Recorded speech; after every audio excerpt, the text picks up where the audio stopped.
तो कहानी की शुरुआत होती है और हमें एक शख्स को दिखाया जाता है जो कि एक घोड़े पर तेजी से कहीं से जा रहा होता है और वहीं पे हमें एक दीवार पर एक पोस्टर लगा हुआ दिखाया जाता है जिसपे एक इविल स्पिरिट की पेंटिंग बनी हुई थी और वहाँ पे मौजूद लोग कह रहे होते हैं कि जिसके घर में भी कोई नया बच्चा पैदा होता है ये इविल स्पिरिट उस पर हमला करती है। और फिर उसके बाद अगले सीन में हमें एक बड़े कोर्टयार्ड के अंदर एक मॉन्क को दिखाया जाता है और उसके साथ एक स्वॉर्डमैन भी होता है और वहीं पे हमें एक कमरे के अंदर से एक औरत के चिल्लाने की आवाजें सुनाई दे रही होती हैं क्योंकि वो अभी कुछ देर में ही एक बच्चे को जन्म देने वाली थी और बाहर मौजूद वो मॉन्क उस नए बच्चे को उस इविल स्पिरिट से बचाने के लिए वहाँ पे बैठा हुआ होता है। जिसके बाद उसके साथ मौजूद वो स्वॉर्डमैन उससे कहता है कि तुम्हारे पास ये अजीब सा रेलिक किस लिए है, इससे तुम क्या करोगे।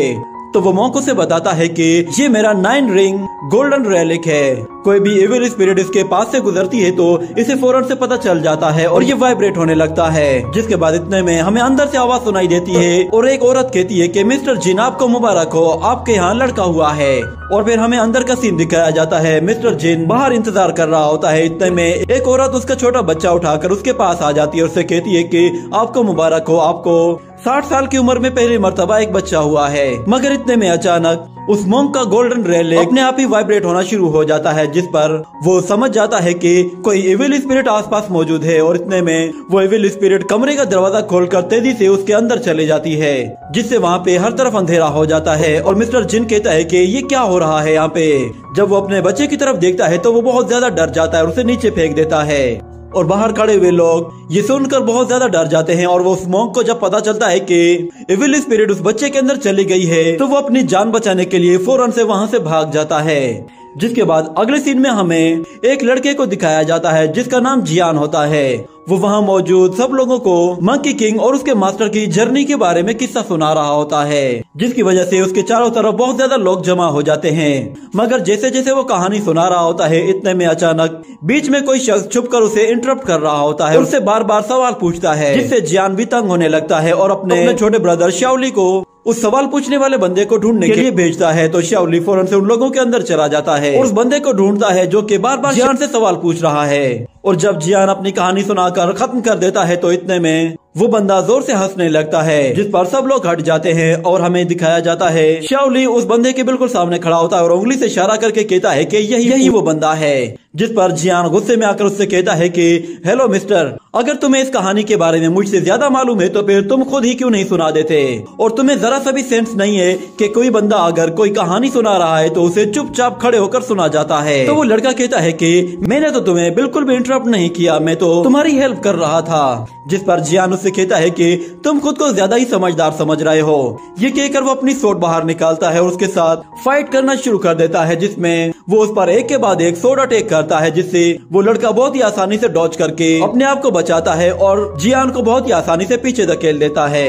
जिस पर जियान कहता है कि तुम दिखने में बिल्कुल सीधे साधे लग रहे हो मगर तुम्हारे पास भी काफी स्किल्स हैं, मगर मैं तुम्हें दिखाता हूँ कि मैं क्या कर सकता हूँ। ये कहकर वो अपनी सोट को जोर से जमीन पे गाड़ता है और फिर अपनी फिंगर से उसे हवा में ऊपर उछाल देता है और सोट को पकड़कर वापस से जमीन की तरफ आता है और अपना सोट आर्ट सब लोगों को दिखाता है जिससे वहाँ पे हर तरफ धूल मिट्टी उड़ना शुरू हो जाती है। और जियान अपनी सोट की मदद से जमीन पे एक पैटर्न बना देता है जिससे एक ब्लू एनर्जी निकल रही होती है जिसे देखकर उसका ब्रदर कहता है कि ब्रदर तुम्हारे यिन यांग डायग्राम से एनर्जी निकल रही है। तो जियान देखता है कि वो एनर्जी असल में उस लड़के के उस फैन से निकल रही थी। और फिर जियान सब लोगों को बताता है कि मैं आप लोगों की सिटी में इसलिए आया हूँ ताकि मैं आप लोगों की मॉन्स्टर्स और डीमन से लड़ने में मदद करूँ। मेरे पास न सिर्फ डीमन से लड़ने की पावर है बल्कि मैं बहुत सारी डिजीज को भी हील कर सकता हूँ और इसके अलावा मेरे पास एस्ट्रोनॉमी और जियोलॉजी की भी काफी अच्छी नॉलेज है। ये कहने के बाद अचानक एक शख्स उसका हाथ आकर पकड़ लेता है और उससे कहता है कि हमारे यंग मास्टर को एक बहुत ही खतरनाक डिजीज हुई है, आप प्लीज हमारे साथ चलिए।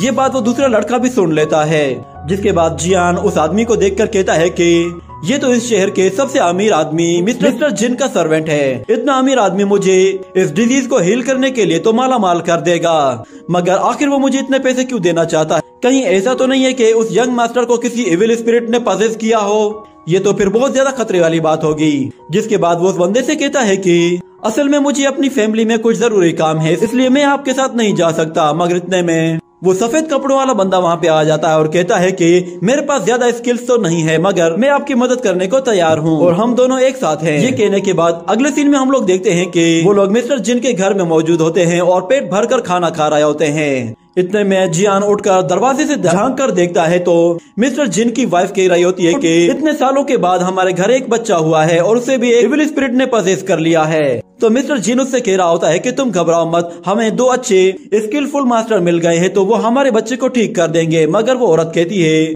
मुझे तो ऐसा लग रहा है कि शायद ये 2 बंदे तुम्हारे साथ फ्रॉड कर रहे हैं। उसकी बातें जियान को काफी बुरी लगती हैं, जिस पर वो कहता है कि तुम लोग यहाँ बैठकर मजे मजे से खाना खा रहे हो। मैं जानता हूँ कि मिस्टर जिन इस वक्त इमरजेंसी में है तो हम उनसे जो भी मांगेंगे वो हमें मना नहीं करेंगे, मगर ये बिल्कुल गलत है। मेरी भी अपनी फैमिली है, मेरे साथ भी अगर ऐसा होता तो मैं उसके लिए कुछ भी करने को तैयार हो जाता।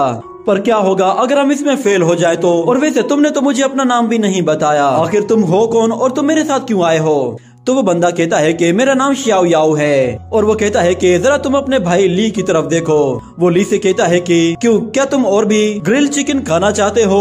तो वो कहता है कि हाँ मुझे और भी चाहिए। इतने में मिस्टर जिन भी बाहर आ जाता है और उनसे कहता है कि आप लोग अगर मेरे बेटे को ठीक कर देते हैं तो मैं आप लोगों को मुंह मांगी रकम दूंगा। वो उन्हें बहुत सारे सोने के सिक्के दिखाता है, जिस पर जियान फौरन से मान जाता है और कहता है कि अगर आप इतना इंसिस्ट कर रहे हैं तो फिर मैं आपकी खातिर एक कोशिश जरूर कर सकता हूँ। चलिए मुझे बताइए कि आपका बेटा है कहाँ? ये कहने के बाद वो उसे अपने बेटे के पास ले जाता है तो वो एक लकड़ी के घोड़े के ऊपर झूला झूल रहा होता है। जैसे ही वो दोनों वहाँ पहुँचते हैं तो जियान उसकी तरफ आगे बढ़ता है और कहता है कि इस इविल स्पिरिट को तो मैं देखता हूँ। मगर हम देखते हैं कि वो बच्चा अचानक से नीचे उतर जाता है और उस लकड़ी के घोड़े को उठाकर जियान पर दे मारता है, जिसे जियान अपनी सोट से काट कर 2 टुकड़े कर देता है। और वो इविल स्पिरिट जियान पर अपने डार्क एनर्जी हैंड से अटैक करती है तो जियान अपनी सोट बाहर निकालकर उस पर अटैक करता है, जिससे वो ब्लैक और सोट से टकराते ही जल जाता है। और श्याओ याओ इस बात को नोट करता है। इतने में वो छोटा बच्चा 2 जायंट इविल हैंड क्रिएट करके जैसे ही जियान पे हमला करता है तो वो अपनी सोट की मदद से बाहर निकल आता है और उस इविल स्पिरिट पर हमला करने की कोशिश करता है। मगर वो बच्चा अपनी मासूमियत के बहाने अपने आप को फिर से बचा लेता है। इतने में श्याओ याओ भी उस पर अपने फैन से अटैक करता है तो बच्चा आसानी से उसके फैन से भी बच जाता है और उस पर भी इविल हैंड से अटैक करता है। तो श्याओ याओ अपनी एनर्जी का इस्तेमाल करके उसके इविल हैंड्स को वहीं पे ही रोक देता है, जिससे उस बच्चे को भी थोड़ी सी तकलीफ महसूस होती है। और इसी बात का फायदा उठाकर श्याओ याओ उसे एक कॉर्नर की तरफ ले जाने की कोशिश करता है। और वो बच्चा जैसे ही उस पे हमला करता है तो श्याओ याओ उसके हैंड्स पर फिर से एनर्जी अटैक करके उसे दीवार के साथ चिपका देता है, जिसकी वजह से वो बच्चा अपने हाथों को वापस खींच नहीं पाता। और जैसे ही आगे बढ़ने की कोशिश करता है तो इतने में जियान उसे पकड़कर ऊपर उठा लेता है और श्याओ याओ अपनी सोड निकालकर उसके इविल हैंड्स को काटने की कोशिश करता है। मगर इतने में हम देखते हैं कि दीवार का एक बड़ा टुकड़ा सीधा जियान और उस बच्चे को आकर लगता है, जिससे वो दोनों ही वहाँ से दूर जा गिरते हैं। और हम देखते हैं कि उस दीवार के टुकड़े के लगने की वजह से दोनों की हालत खराब हो जाती है और वो बच्चा भी बिल्कुल बेहाल हो जाता है। जिसके बाद श्याओ याओ और जियान दोनों ही उस बच्चे की इविल स्पिरिट को उसके निकाल कर एक दरख्त पर दे मारते हैं और जियान अपनी सोट की मदद से उसे वहीं खत्म कर देता है। और वहीं पे हमें एक और इविल स्पिरिट को दिखाया जाता है जो कि पहले वाली से बहुत ही ज्यादा ताकतवर होती है। वो श्याओ ली की तरफ देखती है और दूसरी तरफ श्याओ याओ उस छोटे बच्चे को अपनी गोद में लिए हुए उसके साथ बातें कर रहा होता है। इतने में मिस्टर जिन भी वहाँ पे आ जाता है तो वो लोग उसका बच्चा उसे दे देते हैं और फिर जियान उससे कहता है कि मैं जानता हूँ कि आप हमें बहुत बड़ा इनाम देना चाहते हैं, मगर हमें इतना ज्यादा इनाम नहीं चाहिए। ये सुनकर मिस्टर जिन कुछ सिक्के निकालकर उसके हाथ पे रख देता है, जिसे देखकर जियान के भी तोते उड़ जाते हैं और वो कहता है कि क्या कुछ सिक्के? तो मिस्टर जिन कहता है कि तुम्हारी इस लड़ाई की वजह से मेरा कितना नुकसान हुआ है। तुमने यहाँ पे जितनी तोड़फोड़ की है उसके बदले में मैंने तुम्हारे सारे पैसे काट लिए हैं। ये सुनकर श्याओ याओ कहता है कि चलो मुझे इसमें से कोई हिस्सा नहीं चाहिए, सारे तुम रख लो। वो लोग अपने कुछ सिक्के लेकर वहाँ से जा रहे होते हैं और जियान कहता है कि मैंने तो खाना भी नहीं खाया और अब मुझे बहुत ज्यादा भूख लग रही है। और इतने में उसे अचानक किसी चीज की खुशबू आने लगती है तो वो अपने भाई की तरफ देखता है तो उसके पास एक चिकन लेग पीस होता है जो कि वो छुपा कर अपने साथ ले आया था। और जियान उससे वो लेग पीस लेकर खाना शुरू कर देता है। इतने में एक एविल स्पिरिट श्याओ ली पर पीछे से आकर हमला करती है और उसे अपने साथ ले जाती है। और श्याओ याओ और जियान दोनों जब ये देखते हैं तो वो दोनों ही उस एविल स्पिरिट का पीछा करते हैं, मगर श्याओ याओ वहीं पे रुक जाता है। और दूसरी तरफ जियान वो अपने भाई का पीछा करते हुए बहुत दूर निकल आता है, मगर उसे कहीं भी अपना भाई नजर नहीं आ रहा होता। तो वो दूसरी डायरेक्शन की तरफ भागता है और एक एक गली में तलाश करता है, मगर उसे कहीं भी कोई भी नहीं नजर आ रहा था। और वो घूम फिर कर वापस शाओ याओ के पास आ जाता है, जिस पर शाओ याओ उसे कहता है कि तुम घबराओ मत, हम उसे दोबारा ढूंढ लेंगे। जिसके बाद अगले सीन में हमें उसी मॉन्क और स्वॉर्डमैन को दिखाया जाता है। शाओ ली उनके सामने बेहोशी की हालत में पड़ा हुआ था और वो उसके फोरहेड पे एविल मार्क देखकर पहचान जाते हैं कि इस बच्चे को किसी एविल स्पिरिट ने पजेस किया हुआ है। जिस पर वो स्वॉर्डमैन कहता है कि हमें इसे यहीं पे ही खत्म कर देना चाहिए, इसके साथ ये एविल स्पिरिट भी खत्म हो जाएगी। मगर वो मॉन्क कहता है कि नहीं, हम सबके सामने इसकी बलि चढ़ाएंगे ताकि सब लोग देखें और फिर उसके बाद हम लोग बहुत ज्यादा मशहूर हो जाएंगे। जिसके बाद ये सीन यहीं कट होता है। अगले सीन में हम देखते हैं शाओ याओ ने जिस कैट को बचाया होता है वही उस एविल स्पिरिट का पीछा करते करते शाओ याओ और जियान को एक घर के पास ले आती है। जिसके बाद वो समझ जाते हैं कि शाओ ली इसी के अंदर है। तो वो एक छत के ऊपर जाकर रूफ टाइल बाहर निकालते हैं, जिससे वो देखते हैं कि नीचे वो मॉन्क और वो स्वॉर्डमैन दोनों बैठे हुए हैं। जिसके बाद जियान अपने भाई को बचाने के लिए दूसरे रास्ते से अंदर जाने की कोशिश करता है और शाओ याओ वहीं पे बैठकर उन लोगों की बातें सुन रहा होता है। वो कह रहे होते हैं कि हमें उस लड़के की बलि चढ़ानी होगी और उसके लिए हमें सही टाइम का इंतजार करना होगा। और वहीं मौजूद एक शख्स उससे कहता है कि आखिर वो बच्चा है कहाँ। तो वो मॉन्क कहता है कि वो बच्चा इस वक्त यहाँ पे नहीं है, हमने उसे एक खास जगह छुपा के रखा है। ये सुनकर शाओ याओ जियान को इस बात के बारे में बताने की कोशिश करता है, मगर वहाँ मौजूद दो गार्ड्स ने जियान को पकड़ लिया होता है और उसे बेहोश करके वो लोग पानी के अंदर फेंक देते हैं। तो पानी के अंदर जाते ही जियान को कोई लड़की नजर आती है जो कि उसकी तरफ हाथ आगे बढ़ाती है और उसे वापस ऊपर ले जाने लगती है, मगर उसे अचानक से शाओ ली की आवाज सुनाई देती है जो कि नीचे पानी की गहराइयों में होता है। तो उसे बचाने के लिए जियान फौरन से पानी की गहराइयों की तरफ जाने लगता है, पर अचानक कोई चीज उसे पकड़कर वापस ऊपर की तरफ खींच लेती है। वो असल में शाओ याओ होता है जो कि उसे खींचकर पानी से बाहर निकाल लेता है। तो बाहर निकलने के बाद जियान शाओ याओ से कहता है कि मुझे हर हाल में अपने भाई को बचाना होगा, मगर शाओ याओ उससे कहता है कि बेवकूफी मत करो, उन लोगों ने तुम्हारे भाई को कहीं और छुपाया हुआ है, मैंने उनकी बातें सुनी है, तुम्हारा भाई इस वक्त यहाँ पे नहीं है। जिसके बाद अगले सीन में हमें दिखाया जाता है कि वो मॉन्क और वो स्वॉर्डमैन शाओ ली को एक पिलर के साथ बांधकर वहाँ मौजूद बहुत सारे लोगों को जमा करते हैं और उन्हें बताते हैं कि आप सब लोग जानते हैं कि बेबी ईटिंग एविल स्पिरिट हमारे बच्चों पे हमला करती है और उसकी स्पिरिट को एब्जॉर्ब करके उन्हें मार देती है, इसलिए हमें इस एविल स्पिरिट से जान छुड़ाने के लिए उसे हमेशा के लिए ही खत्म करना होगा। और फिलहाल वो एविल स्पिरिट इस बच्चे के अंदर है, इसलिए हमें इस बच्चे को मारना ही होगा ताकि हम लोग अपने आने वाले सारे ही बच्चों को बचा सकें। और वहाँ मौजूद जितने भी लोग होते हैं वो सब के सब इसके लिए राजी हो जाते हैं। पर अचानक इतने में उन्हें किसी की आवाज सुनाई देती है और वो कहता है कि बस वहीं रुक जाओ। और सब लोग पीछे पलट कर देखते हैं तो पीछे एक एल्डर अपने एक साथी के साथ आ रहा होता है। उसे देखकर सब लोग चौंक जाते हैं और वो कहते हैं कि ये तो हेवनली मास्टर है, ये इतना जल्दी वापस कैसे आ गया। उसे देखकर वो सब लोग बहुत ज्यादा घबरा जाते हैं और हेवनली मास्टर उनसे आकर कहता है कि इस लड़के को इसी वक्त खोल दो और इसे बिल्कुल भी सेक्रीफाइस नहीं किया जाएगा। जिस पर वो लोग मास्टर से कहते हैं कि इस लड़के के अंदर एक एविल स्पिरिट है, अगर हम इसे नहीं मारेंगे तो ये एविल स्पिरिट कल को हमारे बच्चों के अंदर आएगी और उन्हें मारने की कोशिश करेगी। मगर हेवनली मास्टर कहता है कि जैसा मैंने कहा है वैसा करो, फौरन से इस लड़के को खोलो, मैं इसे अपने साथ ले जाऊंगा और मैं इसका इलाज करूंगा और इस एविल स्पिरिट को भी खत्म कर दूंगा। ये कहने के बाद वो लोग उस बच्चे को खोल देते हैं और हेवनली मास्टर उस छोटे लड़के को अपने साथ ले जाने लगता है। जिसके बाद वहाँ मौजूद लोग हेवनली मास्टर से मिलने की कोशिश करते हैं, जिस पर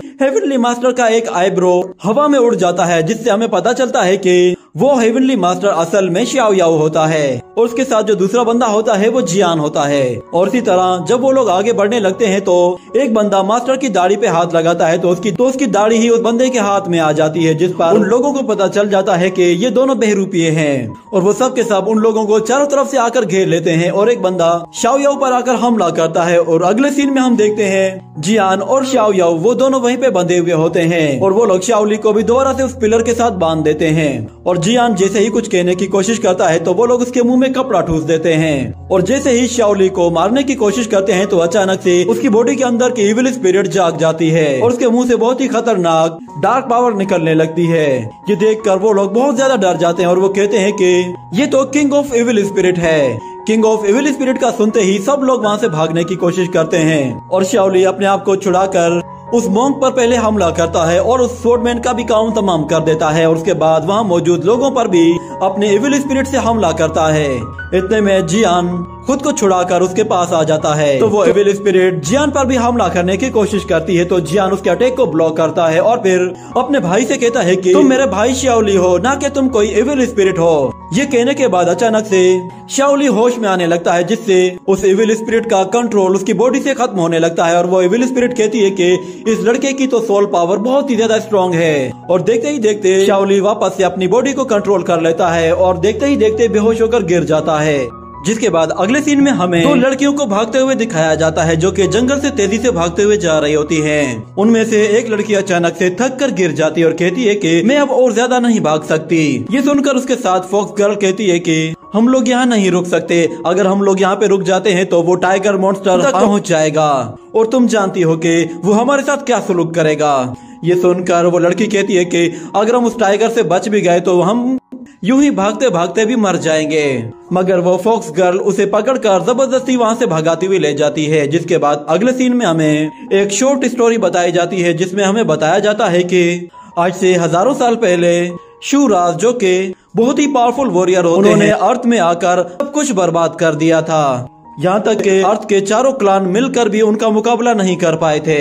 जिसके बाद अर्थ के स्पिरिचुअल बीस्ट ने एक साथ मिलकर उन्हें हरा दिया और उन्हें एक साथ एक जगह सील कर दिया था। जिसके बाद से वो लोग उस सील को खुद गार्ड कर रहे हैं और कहा जाता है कि उन स्पिरिचुअल बीस्ट की वजह से वहाँ पे एक छोटा सा गांव आबाद हो गया था। मगर किसी को भी ये नहीं मालूम कि वो गांव अब कहाँ है, क्योंकि उसके बाद से कोई भी उस गांव में नहीं जा पाया। और फिर हम लोग जियान और शाओ याओ को देखते हैं जो कि उस स्टोरी टेलर के पास खड़े हुए होते हैं और वो बंदा उन लोगों को बताता है कि तुम्हारे भाई की मदद सिर्फ वही स्पिरिचुअल बीस्ट वाले गांव में ही होगी।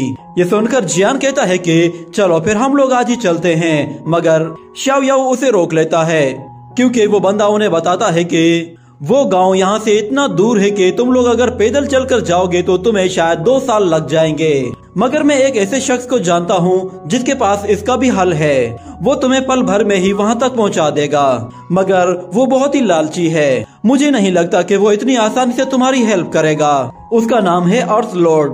उसके पास एक सीक्रेट मैप है जिसे वो विल मैप कहता है। उस विल मैप की मदद से वो दुनिया भर में कहीं भी आ जा सकता है और वही विल मैप तुम लोगों की भी मदद कर सकता है।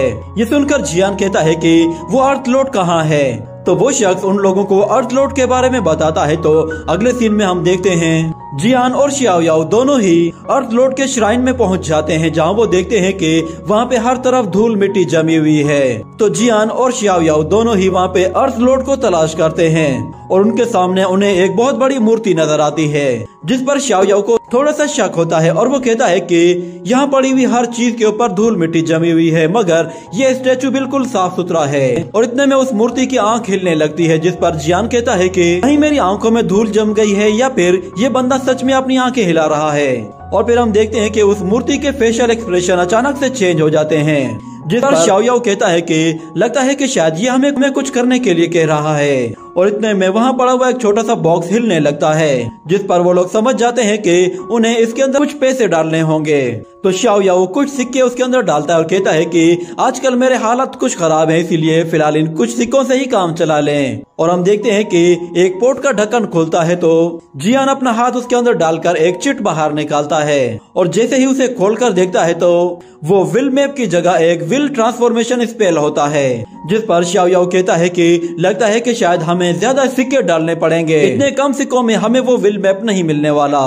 तो जियान अपने जेब से बहुत सारे सिक्के बाहर निकालता है और फिर उन्हें उस बॉक्स में डालता है, जिसके बाद उस पोट का ढक्कन दोबारा से खुल जाता है। तो जियान अपना हाथ उसके अंदर डालता है तो इस मर्तबा उसे एक छोटा सा बॉम्ब मिलता है, जिस पर वो कहता है कि अर्थ लॉर्ड, क्या आप हमारे साथ मजाक कर रहे हैं? आप चाहते हैं कि हम लोग इसके साथ फायरवर्क करें? इतने में अचानक उन्हें किसी लड़की की आवाज सुनाई देती है, तो वो लोग उस मूर्ति के पीछे जाके छुप जाते हैं और हम देखते हैं कि वो फॉक्स गर्ल और फेरी बॉन दोनों ही वहाँ पे आ जाते हैं और स्टेचू को देखकर कहते हैं कि लगता है कि शायद यही वो अर्थ लॉर्ड है। वो उस अर्थ लॉर्ड के आगे झुक जाते हैं और कहते हैं कि अर्थ लॉर्ड, प्लीज हमें आपका विल मैप चाहिए, हमें अपनी जान बचाने के लिए यहाँ से बहुत ही दूर जाना होगा। तो उस अर्थ लॉर्ड के पीछे से जियान खुद अर्थ लॉर्ड बन के बात करता है और कहता है कि मैं तुम लोगों को वो विल मैप नहीं दे सकता क्योंकि वो मैंने तुमसे पहले ही किसी और को दे दिया है, इसलिए तुम लोग अब यहाँ से जा सकते हो। इतने में वो फॉक्स गर्ल उनके पीछे आ जाती है और कहती है कि अरे देखो तो सही, यहाँ पे तो दो अर्थ लॉर्ड हैं। तो फेरी बॉर्न उन्हें देखकर कहती है कि तुम दोनों की हिम्मत कैसे हुई हमें बेवकूफ बनाने की। अर्थ लॉर्ड को जब ये पता चलेगा तो वो इसके लिए तुम्हें बहुत ही सख्त पनिशमेंट देगा। ये कहने की देर थी कि उस अर्थ लॉर्ड के स्टैचू से बहुत ही तेज रोशनी निकलने लगती है, जिस पर वो सब के सब उसके सामने आके खड़े हो जाते हैं। और जैसे ही वो रोशनी खत्म होती है तो वो लोग देखते हैं कि यहाँ पे तो कुछ भी नहीं हुआ, कोई अर्थ लॉर्ड बाहर क्यों नहीं आया। मगर हम देखते हैं कि उनके सामने एक छोटे कद का एल्डर खड़ा हुआ होता है जो कि उन्हें अपनी तरफ देखने के लिए कह रहा होता है। उसे देखकर वो लड़कियां कहती हैं कि अर्थ लॉर्ड तो बहुत ही छोटा सा है, जिस पर अर्थ लॉर्ड गुस्से में कहता है कि मैं पहले इस स्टैचू की तरह ही बहुत ही लंबा और हैंडसम हुआ करता था। तो जियान उसे मस्का लगाते हुए कहता है अर्थ लॉर्ड आप इनकी बात का बुरा मत मानिए, आप तो अभी भी बहुत ही हैंडसम हैं। ये सुनकर अर्थ लॉर्ड कहता है ये लड़का मुझे बहुत पसंद आया, इसमें सच में कुछ खास बात है। ये सुनकर जियान उससे कहता है कि अर्थ लॉर्ड प्लीज मुझे अपना विल मैप दे दीजिए, मुझे उसकी बहुत जरूरत है। ये कहने के बाद वो सब लोग उसके आगे घुटनों पर बैठ जाते हैं और कहते हैं कि हमें वो विल मैप दीजिए। उनकी बातों की वजह से एल्डर भी कंफ्यूज हो जाता है और कहता है कि तुम लोगों को वो विल मैप चाहिए ना, ठीक है, उसके लिए तुम्हें 10,000 सिक्के देने होंगे, जो पहले वो सिक्के देगा वही ये मैप ले जाएगा। ये सुनकर वो लोग हैरान हो जाते हैं और कहते हैं कि हमारे पास तो खाने के लिए भी पैसे नहीं है और हम तुम्हें 10,000 सिक्के कहाँ से दें। ये सुनकर वो एल्डर कहता है कि क्या तुम्हारे पास सिक्के नहीं हैं? तुम लोगों ने तो बिला वजह में ही मेरा टाइम वेस्ट किया, जाओ और जाकर पहले पैसे जमा करो। फिलहाल मुझे नींद आ रही है इसलिए मैं यहाँ से जा रहा हूँ। ये कहने के बाद वो अपने हाथों से सामने वाली दीवार पर एक स्पिरिचुअल गेट ओपन करता है और उसके अंदर चला जाता है, जिस पर जियान उसके पीछे जाने की कोशिश करता है मगर वो नहीं जा पाता। और वो लोग कहते हैं कि आखिर ये दीवार किस तरह की दीवार है, वो अर्थ लॉर्ड इसके अंदर कैसे चला गया। और दूसरी तरफ फेरी बॉर्न कहती है कि चलो सिस्टर हमें पहले जाके पैसों का बंदोबस्त करना होगा। इतने में शाओ याओ की नजर उसकी एयर रिंग पर पड़ती है तो वो कहता है कि एक्सक्यूज मी मिस, आपके कान की दूसरी एयर रिंग कहाँ है? तो वो कहती है कि मुझे नहीं मालूम, शायद वो कहीं खो गई है। ये सुनकर शाओ याओ वो एयर रिंग बाहर निकालता है जो कि बिल्कुल उसकी एयर रिंग से मैच हो रही होती है। और वो उसे बताता है कि जब मैं छोटा था उस वक्त मैं जंगल में गुम हो गया था और एक जगह बैठा रो रहा था, तो वहाँ पर एक फॉक्स गर्ल आई थी जिसने मेरी मदद की थी। वो फॉक्स गर्ल वहाँ पे आकर उससे कहती है कि सुनो बच्चे, क्या तुम गुम हो गए हो? तो शाओ याओ उससे कहता है कि हाँ, मुझे अपने घर का रास्ता नहीं मिल रहा। तो वो फॉक्स गर्ल उसे वहाँ से सेफली बाहर लेकर आ जाती है और जैसे ही वहाँ से वापस जाती है तो उसकी एयर रिंग वहाँ पे गिर जाती है और शाओ याओ उसे उठा लेता है। ये याद दिलाने के बाद वो फॉक्स गर्ल कहती है कि मुझे ऐसा कुछ भी याद नहीं है, मुझे ये भी याद नहीं कि मैं तुमसे पहले कभी मिली हूँ या नहीं।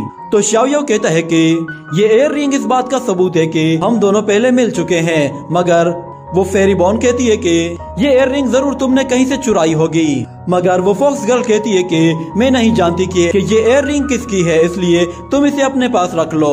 ये कहकर वो दोनों ही वहाँ से चली जाती हैं। और फिर अगले सीन में हम लोग देखते हैं कि वो लोग आपस में विल मैप को हासिल करने का प्लान बना रहे होते हैं और वो कहते हैं कि इतने ज्यादा पैसे तो हम लोग जल्दी जमा नहीं कर पाएंगे, इसलिए हमारे पास बस एक ही रास्ता है, क्योंकि वो एल्डर सोने के लिए गया है तो हम लोग चोरी छुपे उसके सीक्रेट रियलम में जा सकते हैं और वहाँ से वो विल मैप हम चुरा सकते हैं। ये कहने के बाद जियान और शाओ याओ दोनों ही पहले वहाँ पे जाते हैं और उस दीवार को अच्छे से चेक करते हैं, जिसके बाद शाओ याओ कहता है कि वो एल्डर कद का बहुत ही छोटा था तो इसका मतलब उसका हाथ इतनी हाइट पे ही आया होगा। ये कहकर वो जैसे ही दीवार पे टच करता है एक सीक्रेट गेट ओपन हो जाता है जिसके अंदर वो लोग फौरन से चले जाते हैं और जाते ही वो देखते हैं कि उसके सीक्रेट रियलम में बहुत ज्यादा सोने के सिक्कों की भरमार है। तो शाओ याओ कहता है कि हमें जल्द से जल्द वो विल मैप ढूंढना होगा। ये कहकर वो उन सोने के सिक्कों में उस विल मैप को तलाश करने की कोशिश करते हैं। तो इतने में वो फॉक्स गर्ल और फेरी बॉर्न दोनों ही वहाँ पे आ जाते हैं। वो लोग छुप कर उन लोगों को देख रहे होते हैं। इतने में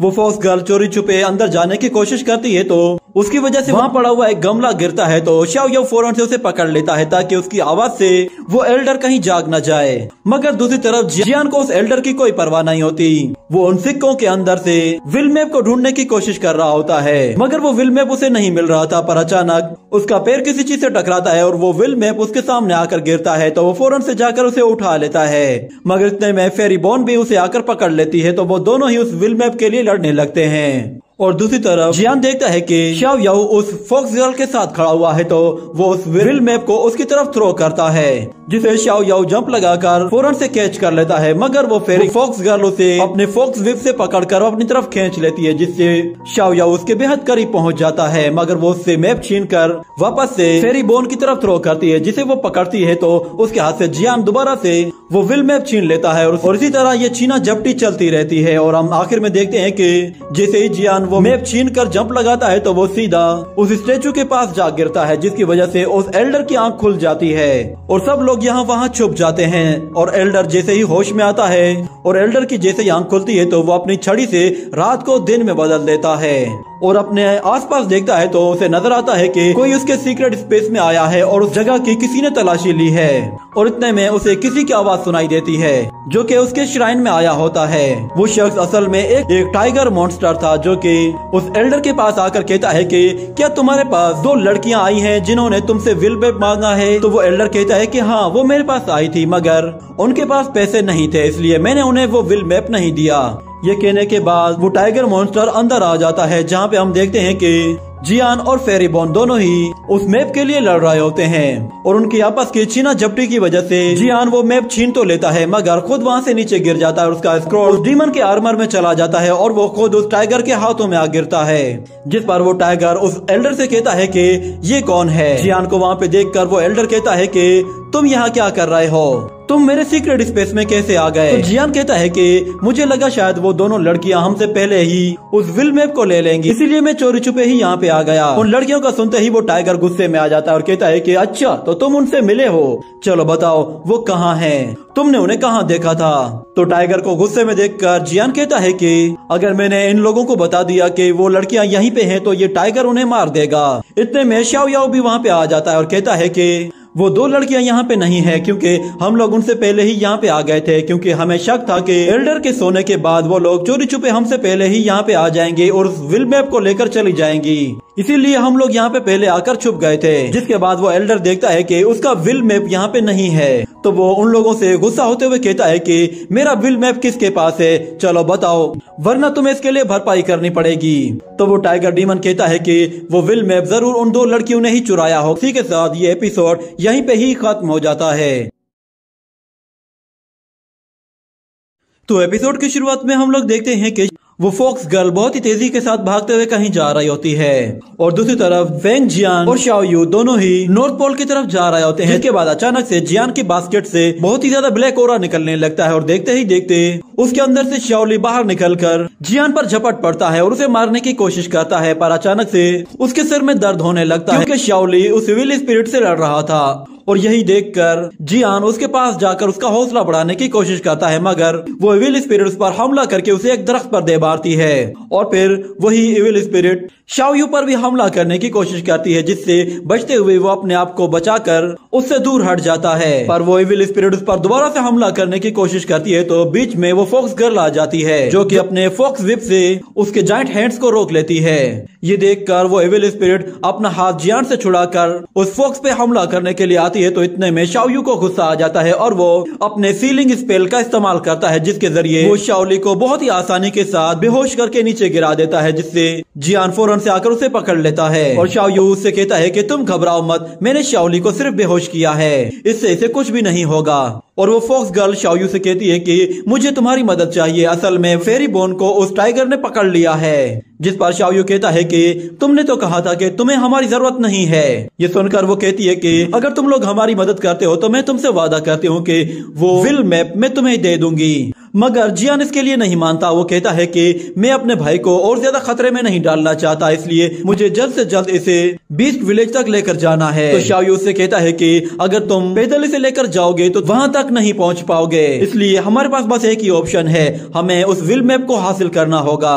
पर जियान इसके लिए नहीं मानता और कहता है कि मैं तुम्हारे काम में टांग नहीं अड़ाना चाहता, इसलिए तुम्हें जहाँ जाना है जा सकते हो। ये कहकर वो शाओली को लेकर वहाँ से जाने लगता है और दूसरी तरफ शाओ यू उससे जाते जाते कहता है कि मैं वो विल मैप लेकर तुम्हारे पीछे जल्दी वापस आऊंगा। जिसके बाद वो फॉक्स गर्ल से कहता है कि ठीक है चलो काम पे लगते हैं। फॉक्स गर्ल को ये देखकर बहुत बुरा लग रहा था कि उसकी वजह से वो दोनों दोस्त अलग हो गए हैं, मगर शाओ यू उसे समझाते हुए कहता है कि तुम्हारे लिए फेरी बोन जितनी ज्यादा इम्पोर्टेंट है, जियान के लिए उसका भाई उतना ही इम्पोर्टेंट है। ये कहने के बाद वो लोग फेरी बोन को ढूंढने के लिए जंगल में जाते हैं, जहाँ उन्हें टाइगर के पंजों के निशान नजर आते हैं और वो लोग उसकी डायरेक्शन मालूम करने की कोशिश करते हैं, मगर फॉक्स गर्ल सुनकर बता देती है कि वो टाइगर किस तरफ गया हुआ है। ये कहने के बाद वो जंगल के अंदर जाते हैं, जहाँ बहुत ज्यादा अंधेरा होता है। तो वो फॉक्स गर्ल अपनी एनर्जी का इस्तेमाल करके वहाँ पे हर तरफ रोशनी कर देती है और शाओयू उससे पूछता है कि आखिर ये टाइगर तुम्हारी उस फोन बेरी के पीछे क्यों पड़ा हुआ है। तो वो बताती है कि असल में फेरी बोन एक रिवाइटलाइजेशन प्रोजेक्ट का हिस्सा है, इसीलिए ये लोग उसे हर जगह ढूंढते फिर रहे हैं, पर वो मेरी दोस्त है इसलिए मैं उसे हर हाल में बचाऊंगी। ये कहने के बाद वो उसका हाथ पकड़कर उसे फौरन से एक तरफ ले आती है, जिस पर शाओयू भी हैरान हो जाता है और वो देखते हैं कि सामने वो टाइगर डीमन बैठा हुआ है और उसने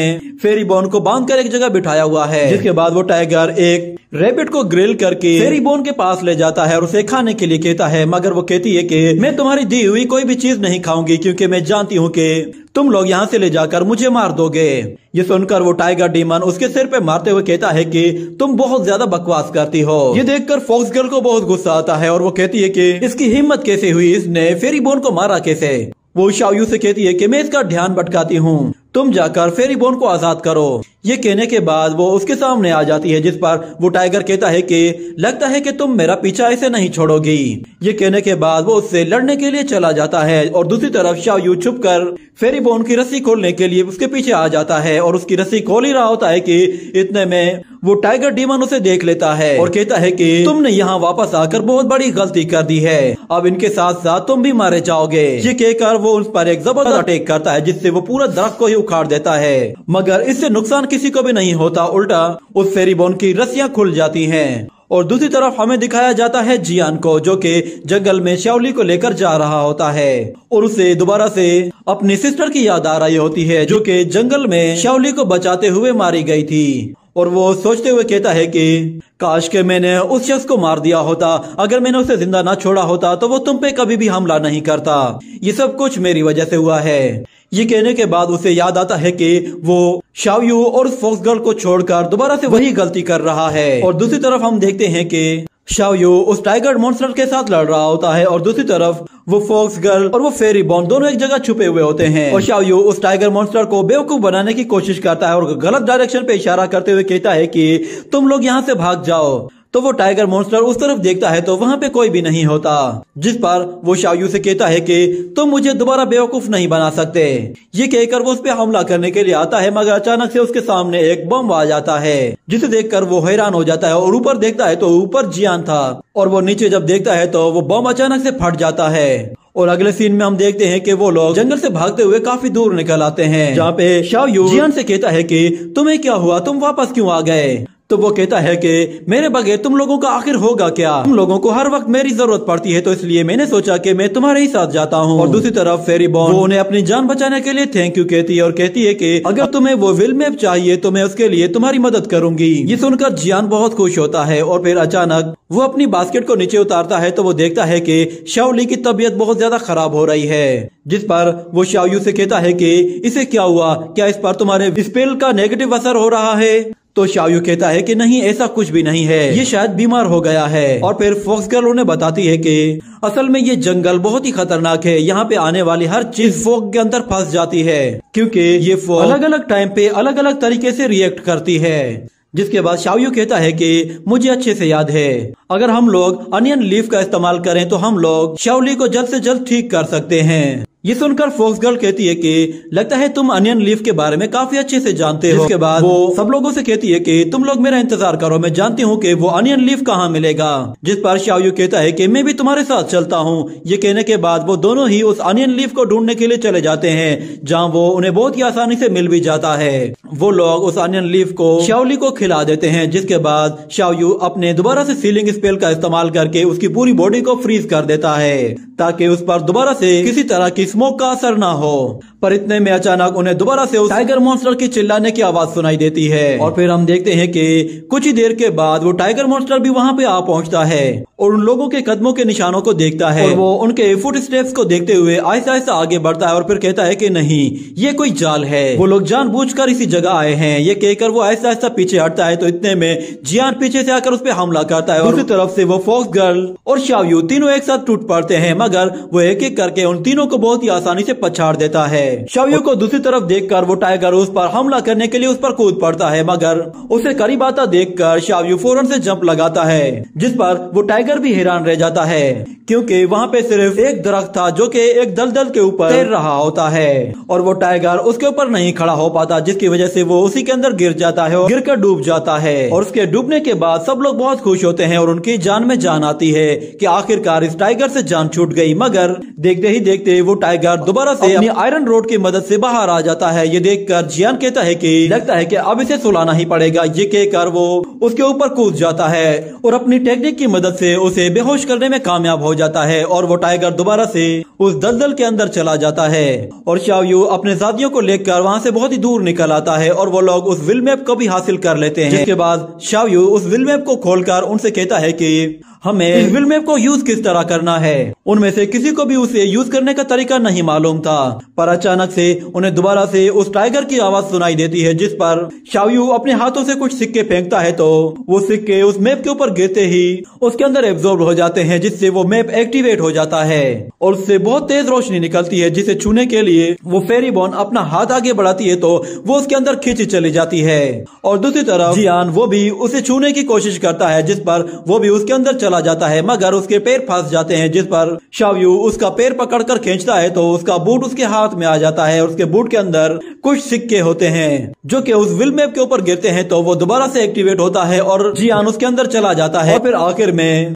वो फॉक्स गर्ल और शाओयू दोनों ही कूदकर उसके अंदर चले जाते हैं। अगले सीन में हमें दिखाया जाता है एक बर्फीले इलाके को जहाँ हर तरफ बर्फ ही बर्फ होती है और वहीं पे शाओयू और बाकी सभी लोग आकर गिरते हैं। वो लोग टेलीपोर्ट होकर सीधा नॉर्थ पोल की तरफ आ पहुंचे थे और फिर हम शाओयू को देखते हैं। वो जैसे ही ऊपर होता है तो वो देखता है कि उसके सामने एक छोटी सी फॉक्स है और थोड़ी देर टाइम स्पेंड करने के बाद उन लोगों को अचानक से वहाँ पे ठंड लगने लगती है, जिस पर जियान फौरन से शाओयू को आकर लिपट जाता है। ये देखकर फेरीबोन कहती है कि तुम लोगों को क्या हुआ है और तुम एक दूसरे को लिपट क्यों रहे हो। और फिर देखते ही देखते अचानक से उसे भी ठंड लगने लगती है और उसका पूरा जिस्म कांपने लगता है, जिस पर वो भागते हुए फॉक्स गर्ल के पास जाती है और कहती है कि सिस्टर प्लीज मदद करो वरना हम लोग यहाँ पे ठंड से मर जाएंगे। तो फॉक्स गर्ल कहती है कि मेरे पास एक स्पेल है जो कि मैंने काफी टाइम से बचा के रखा हुआ है।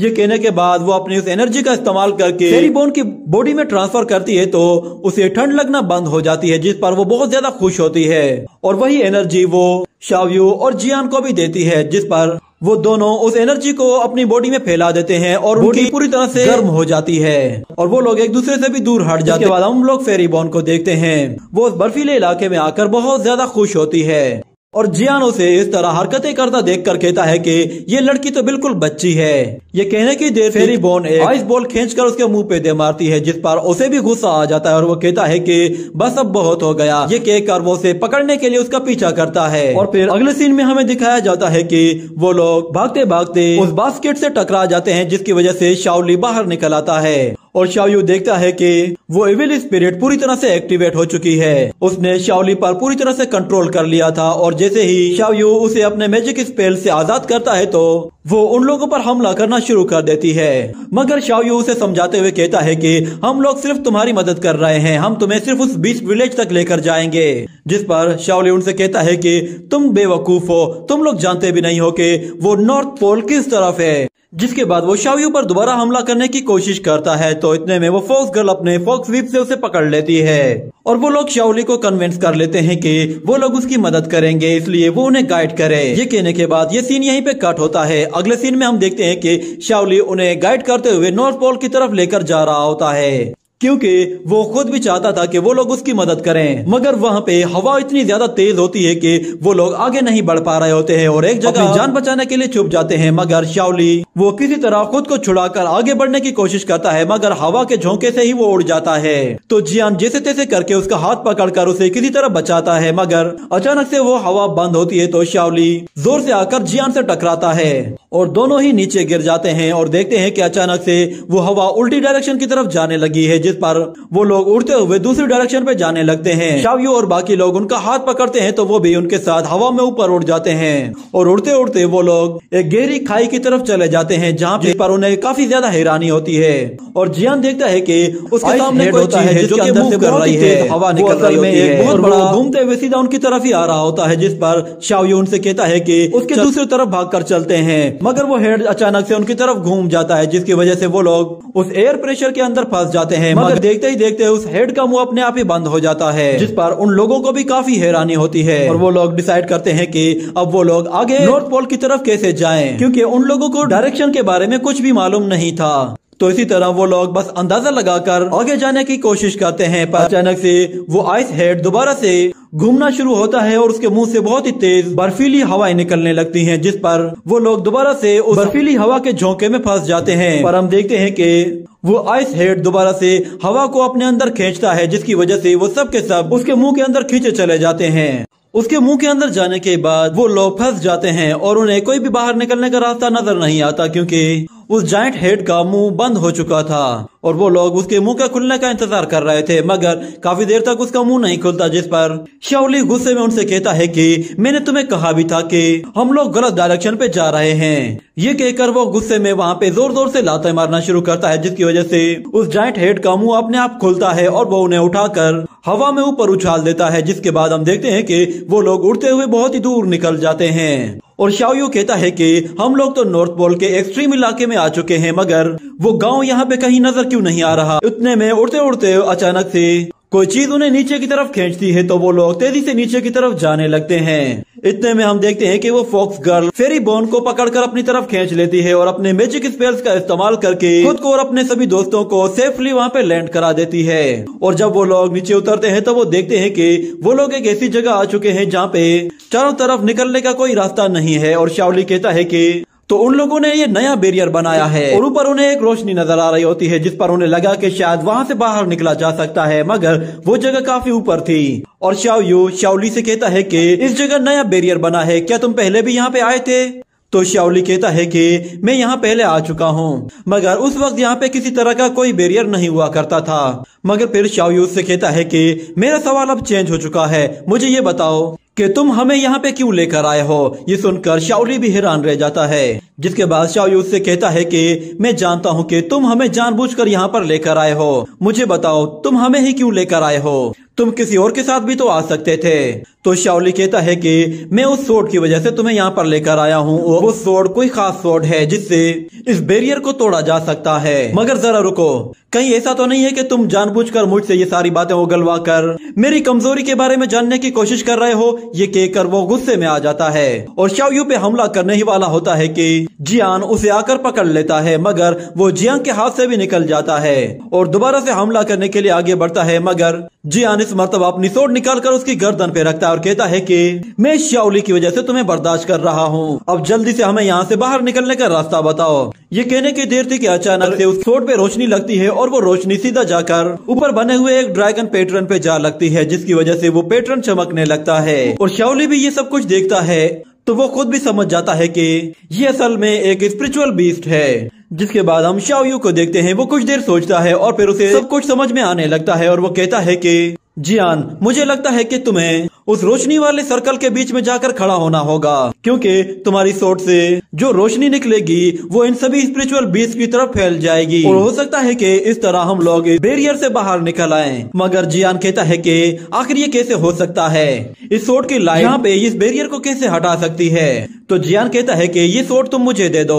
वो उससे सोर्ड लेकर उस रोशनी के अंदर उस रोशनी की तरफ जाता है तो उससे एक लाइट निकलती है जो कि एक ड्रैगन की तरफ जाती है और उस पे अलग अलग लाइट्स बनना शुरू हो जाते हैं। जिसके बाद हम देखते हैं कि ऊपर बने हुए सारे स्पिरिचुअल बीस्ट अचानक से बाहर आ जाते हैं और गोल गोल घूमते हुए उस बैरियर को अनलॉक कर देते हैं। जिसके बाद से उनके आसपास का माहौल बिल्कुल चेंज हो जाता है और वो देखते हैं कि वो लोग असल में बीस्ट विलेज के बिल्कुल पास खड़े हुए हैं, मगर उन्हें वहाँ पे कोई भी बीस्ट नजर नहीं आ रहा था। जिस पर शाओयू उनसे कहता है कि हो सकता है कि शायद उन स्पिरिचुअल बीस्ट को हमारे आने का पता चल गया हो, इसलिए वो लोग पहले ही कहीं छुप गए हों। और दूसरी तरफ शाओली की आवाज अचानक से चेंज हो जाती है और एविल स्पिरिट उसकी बॉडी से बहुत ज्यादा ब्लैक ऑरा रिलीज करती है, जिससे वो वहाँ पे एक आइस स्टॉर्म क्रिएट करती है जिसके अंदर वो सभी लोग फंस जाते हैं और शाओली उस विलेज के अंदर चला जाता है। और इसी के साथ ये एपिसोड यहीं पे ही खत्म हो जाता है।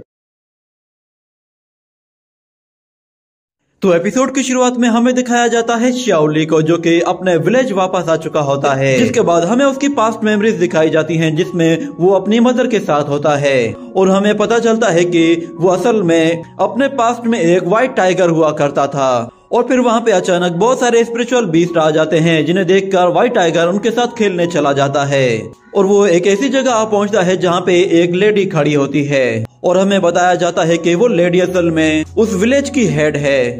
वो शाओली को वहाँ पे देखकर कहती है कि आखिरकार तुम वापस आ ही गए। तो शाओली कहता है क्या तुम अब भी मुझे पहचान सकती हो? तो वो लेडी कहती है कि मैं इस विलेज के हर एक बच्चे को पहचानती हूँ। ये सुनकर शाओली गुस्से में कहता है अगर ऐसा है तो फिर आपने मुझे रोकने के लिए बैरियर क्यों बनाया? तो वो हेड उसे बताती है कि तुम अब एक इविल स्पिरिट बन चुके हो इसलिए तुम्हारा अंदर आना आसान नहीं था। ये सुनकर शाओली कहता है कि मैं सच में बहुत बुरा बन गया हूँ, मैंने न जाने कितने लोगों को मारा है। तो वो लेडी कहती है मैं इसमें तुम्हारी हेल्प कर सकती हूँ, मैं तुम्हें दोबारा ठीक कर सकती हूँ। ये सुनकर शाओली कहता है क्या सच में? तो फिर इंतजार किसका है?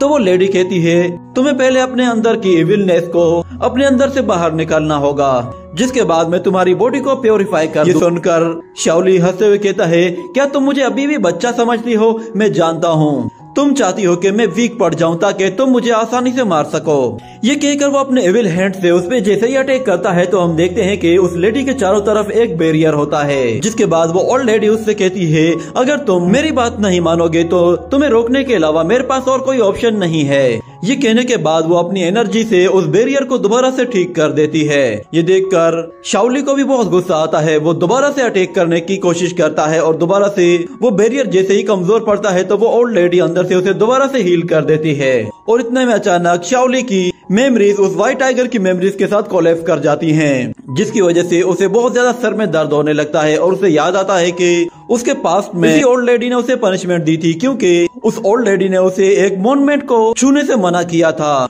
और वो उससे दोबारा से कहती है कि मैं तुम्हारी अभी भी हेल्प कर सकती हूँ, अगर तुम खुद अपनी हेल्प करना चाहते हो तो मैं तुम्हारी बॉडी को दोबारा से प्योरीफाई करके इसके अंदर से सारी इविल पावर्स को निकाल दूंगी। मगर हम देखते हैं कि अचानक जमीन के अंदर से बहुत ज्यादा इविल पावर सीधा शाओली की तरफ आ रही होती है। ये सारी पावर्स उसी इविल मॉन्यूमेंट के अंदर से आ रही थी जो कि शाओली को इतना ज्यादा स्ट्रांग बना देती है कि वो उस ओल्ड लेडी के अटैक्स को बहुत ही आसानी से झेल लेता है और उल्टा उसी पर पलटवार करता है जिससे वो उसके बैरियर को तोड़ देता है और वो ओल्ड लेडी अपने ड्रैगन रेलिक से उसके अटैक को रोकती है। मगर इतने में शाओली मौका देखते ही तेजी से उस मॉन्यूमेंट की तरफ भागने लगता है।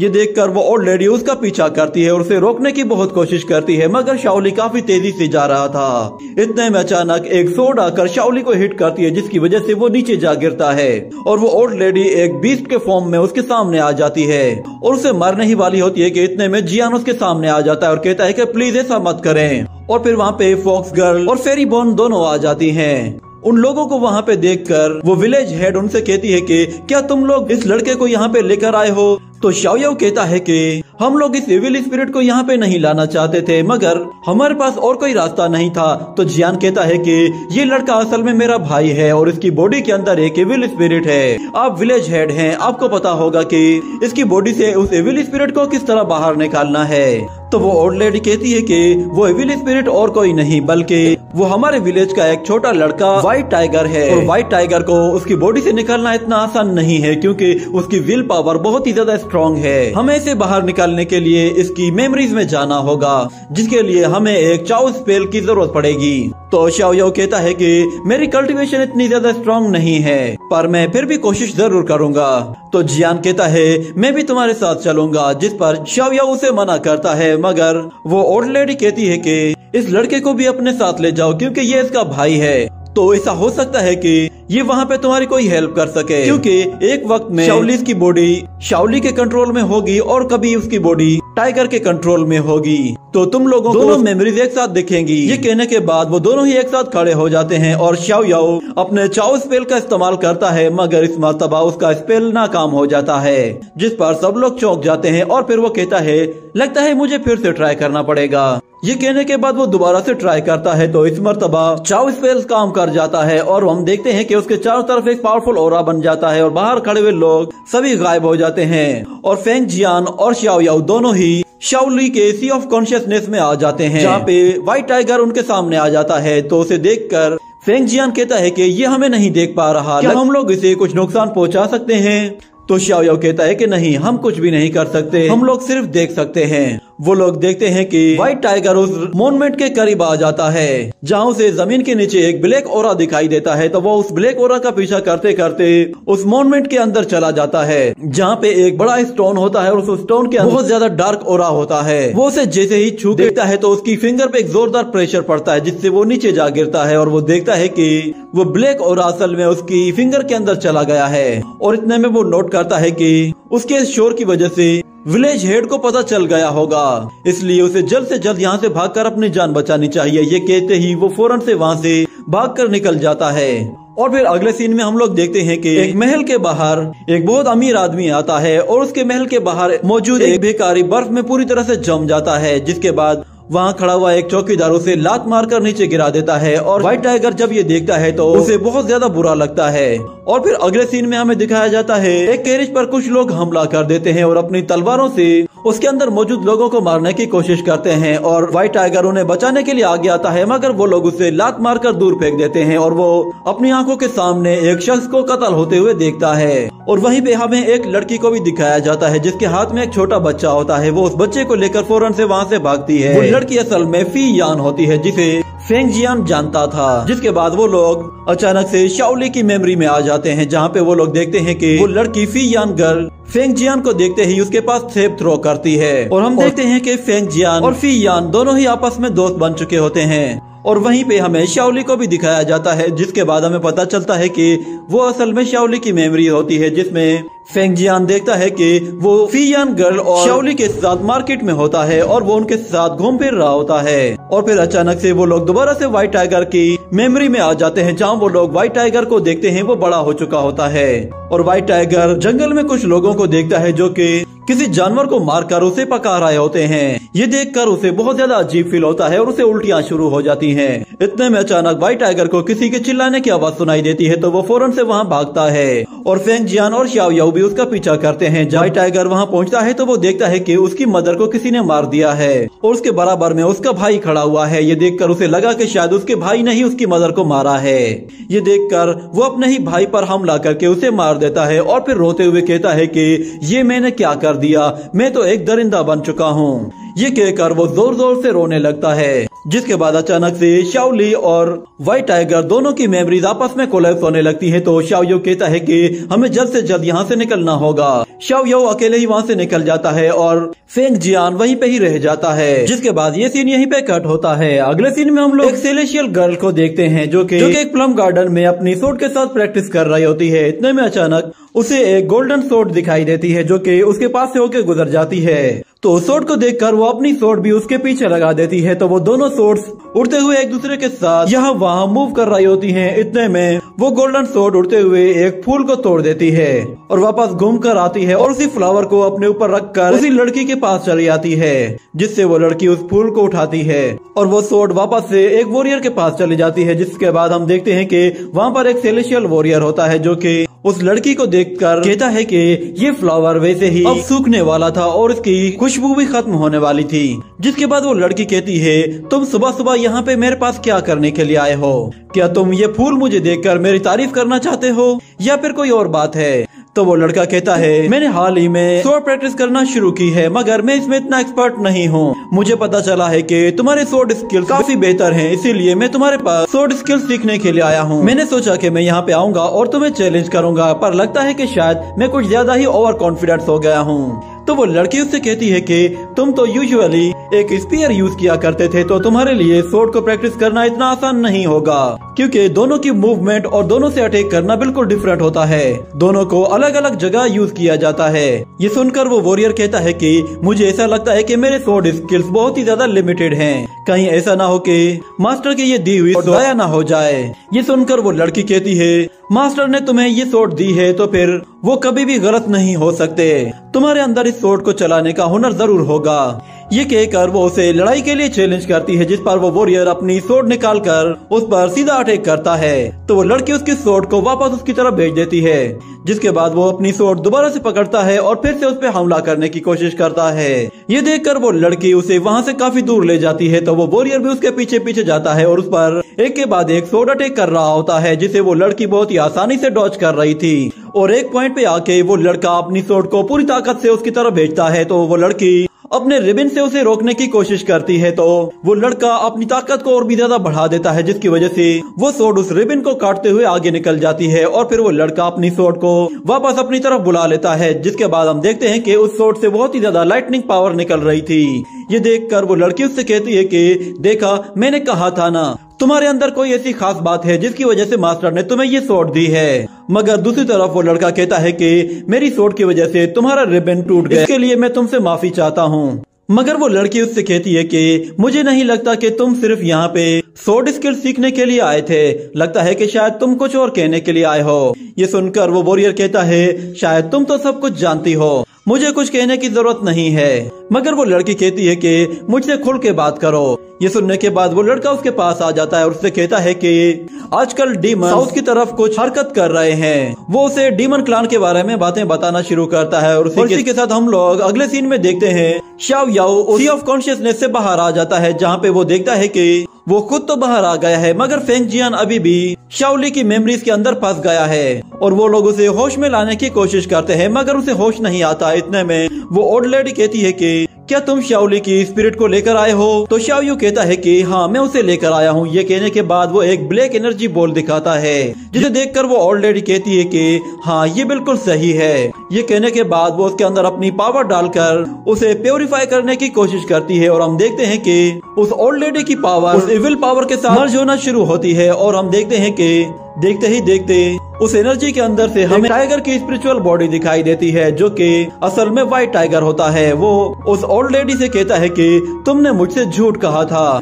तुमने कहा था कि तुमने एविलनेस को उस मूवमेंट के अंदर कैद किया हुआ है, मगर ये दुनिया तो एविलनेस से भरी पड़ी है, मैंने सब कुछ अपनी आंखों से देखा है। मगर वो ओल्ड लेडी उसे समझाते हुए कहती है कि हर इंसान बुरा नहीं होता, किसी में अच्छाई होती है तो किसी में बुराई होती है। हर इंसान खुद अपना फैसला करता है कि वो अच्छाई की तरफ जाएगा या फिर बुराई की तरफ। इसमें सारे इंसानों का कोई कसूर नहीं, तुम सबको मिटाना चाहते हो, इसलिए तुम बिल्कुल गलत हो। वो उसे उसकी गलती का एहसास दिलाती है, जिस पर व्हाइट टाइगर भी मान जाता है और वो अपनी सोल को प्योरीफाई होने के लिए बिल्कुल भी रेजिस्ट नहीं करता। जिसके बाद हम देखते हैं उसकी स्पिरिट दोबारा से शाओली की बॉडी के अंदर चली जाती है, जिससे शाओली गिरकर नीचे बेहोश हो जाता है और व्हाइट फॉक्स उसे कैच कर लेती है। और जब वो लोग फेंग जियान की तरफ देखते हैं तो वो लोग कहते हैं कि अब हम लोग क्या करें, ये तो अभी भी वहीं पे फंसा हुआ है। तो शाओ याओ कहता है ये सब मेरी गलती है, मुझे इसे अपने वहां नहीं ले जाना चाहिए था। जिसके बाद हम लोग फेंग जियान को देखते हैं, वो अभी भी उस व्हाइट टाइगर के सी ऑफ कॉन्शियसनेस में था, जहाँ उसे किसी के रोने की आवाज सुनाई देती है। तो वो देखता है कि वहाँ पे वो व्हाइट टाइगर है जो कि बहुत ही जोर जोर से रो रहा है। ये देखकर फेंग जियान उसके पास चला जाता है और उससे कहता है कि जो कुछ भी हुआ है उसे भूल जाओ। ये सुनकर व्हाइट टाइगर जोर जोर से हंसने लगता है और फिर उससे कहता है कि तुम भी तो मेरी ही तरह हो, मैंने एक गलती की थी जिसकी सजा आज तक मुझे मिल रही है, और तुमने भी सेम वैसी ही गलती की थी जिसकी वजह से तुमने शाओली को खो दिया।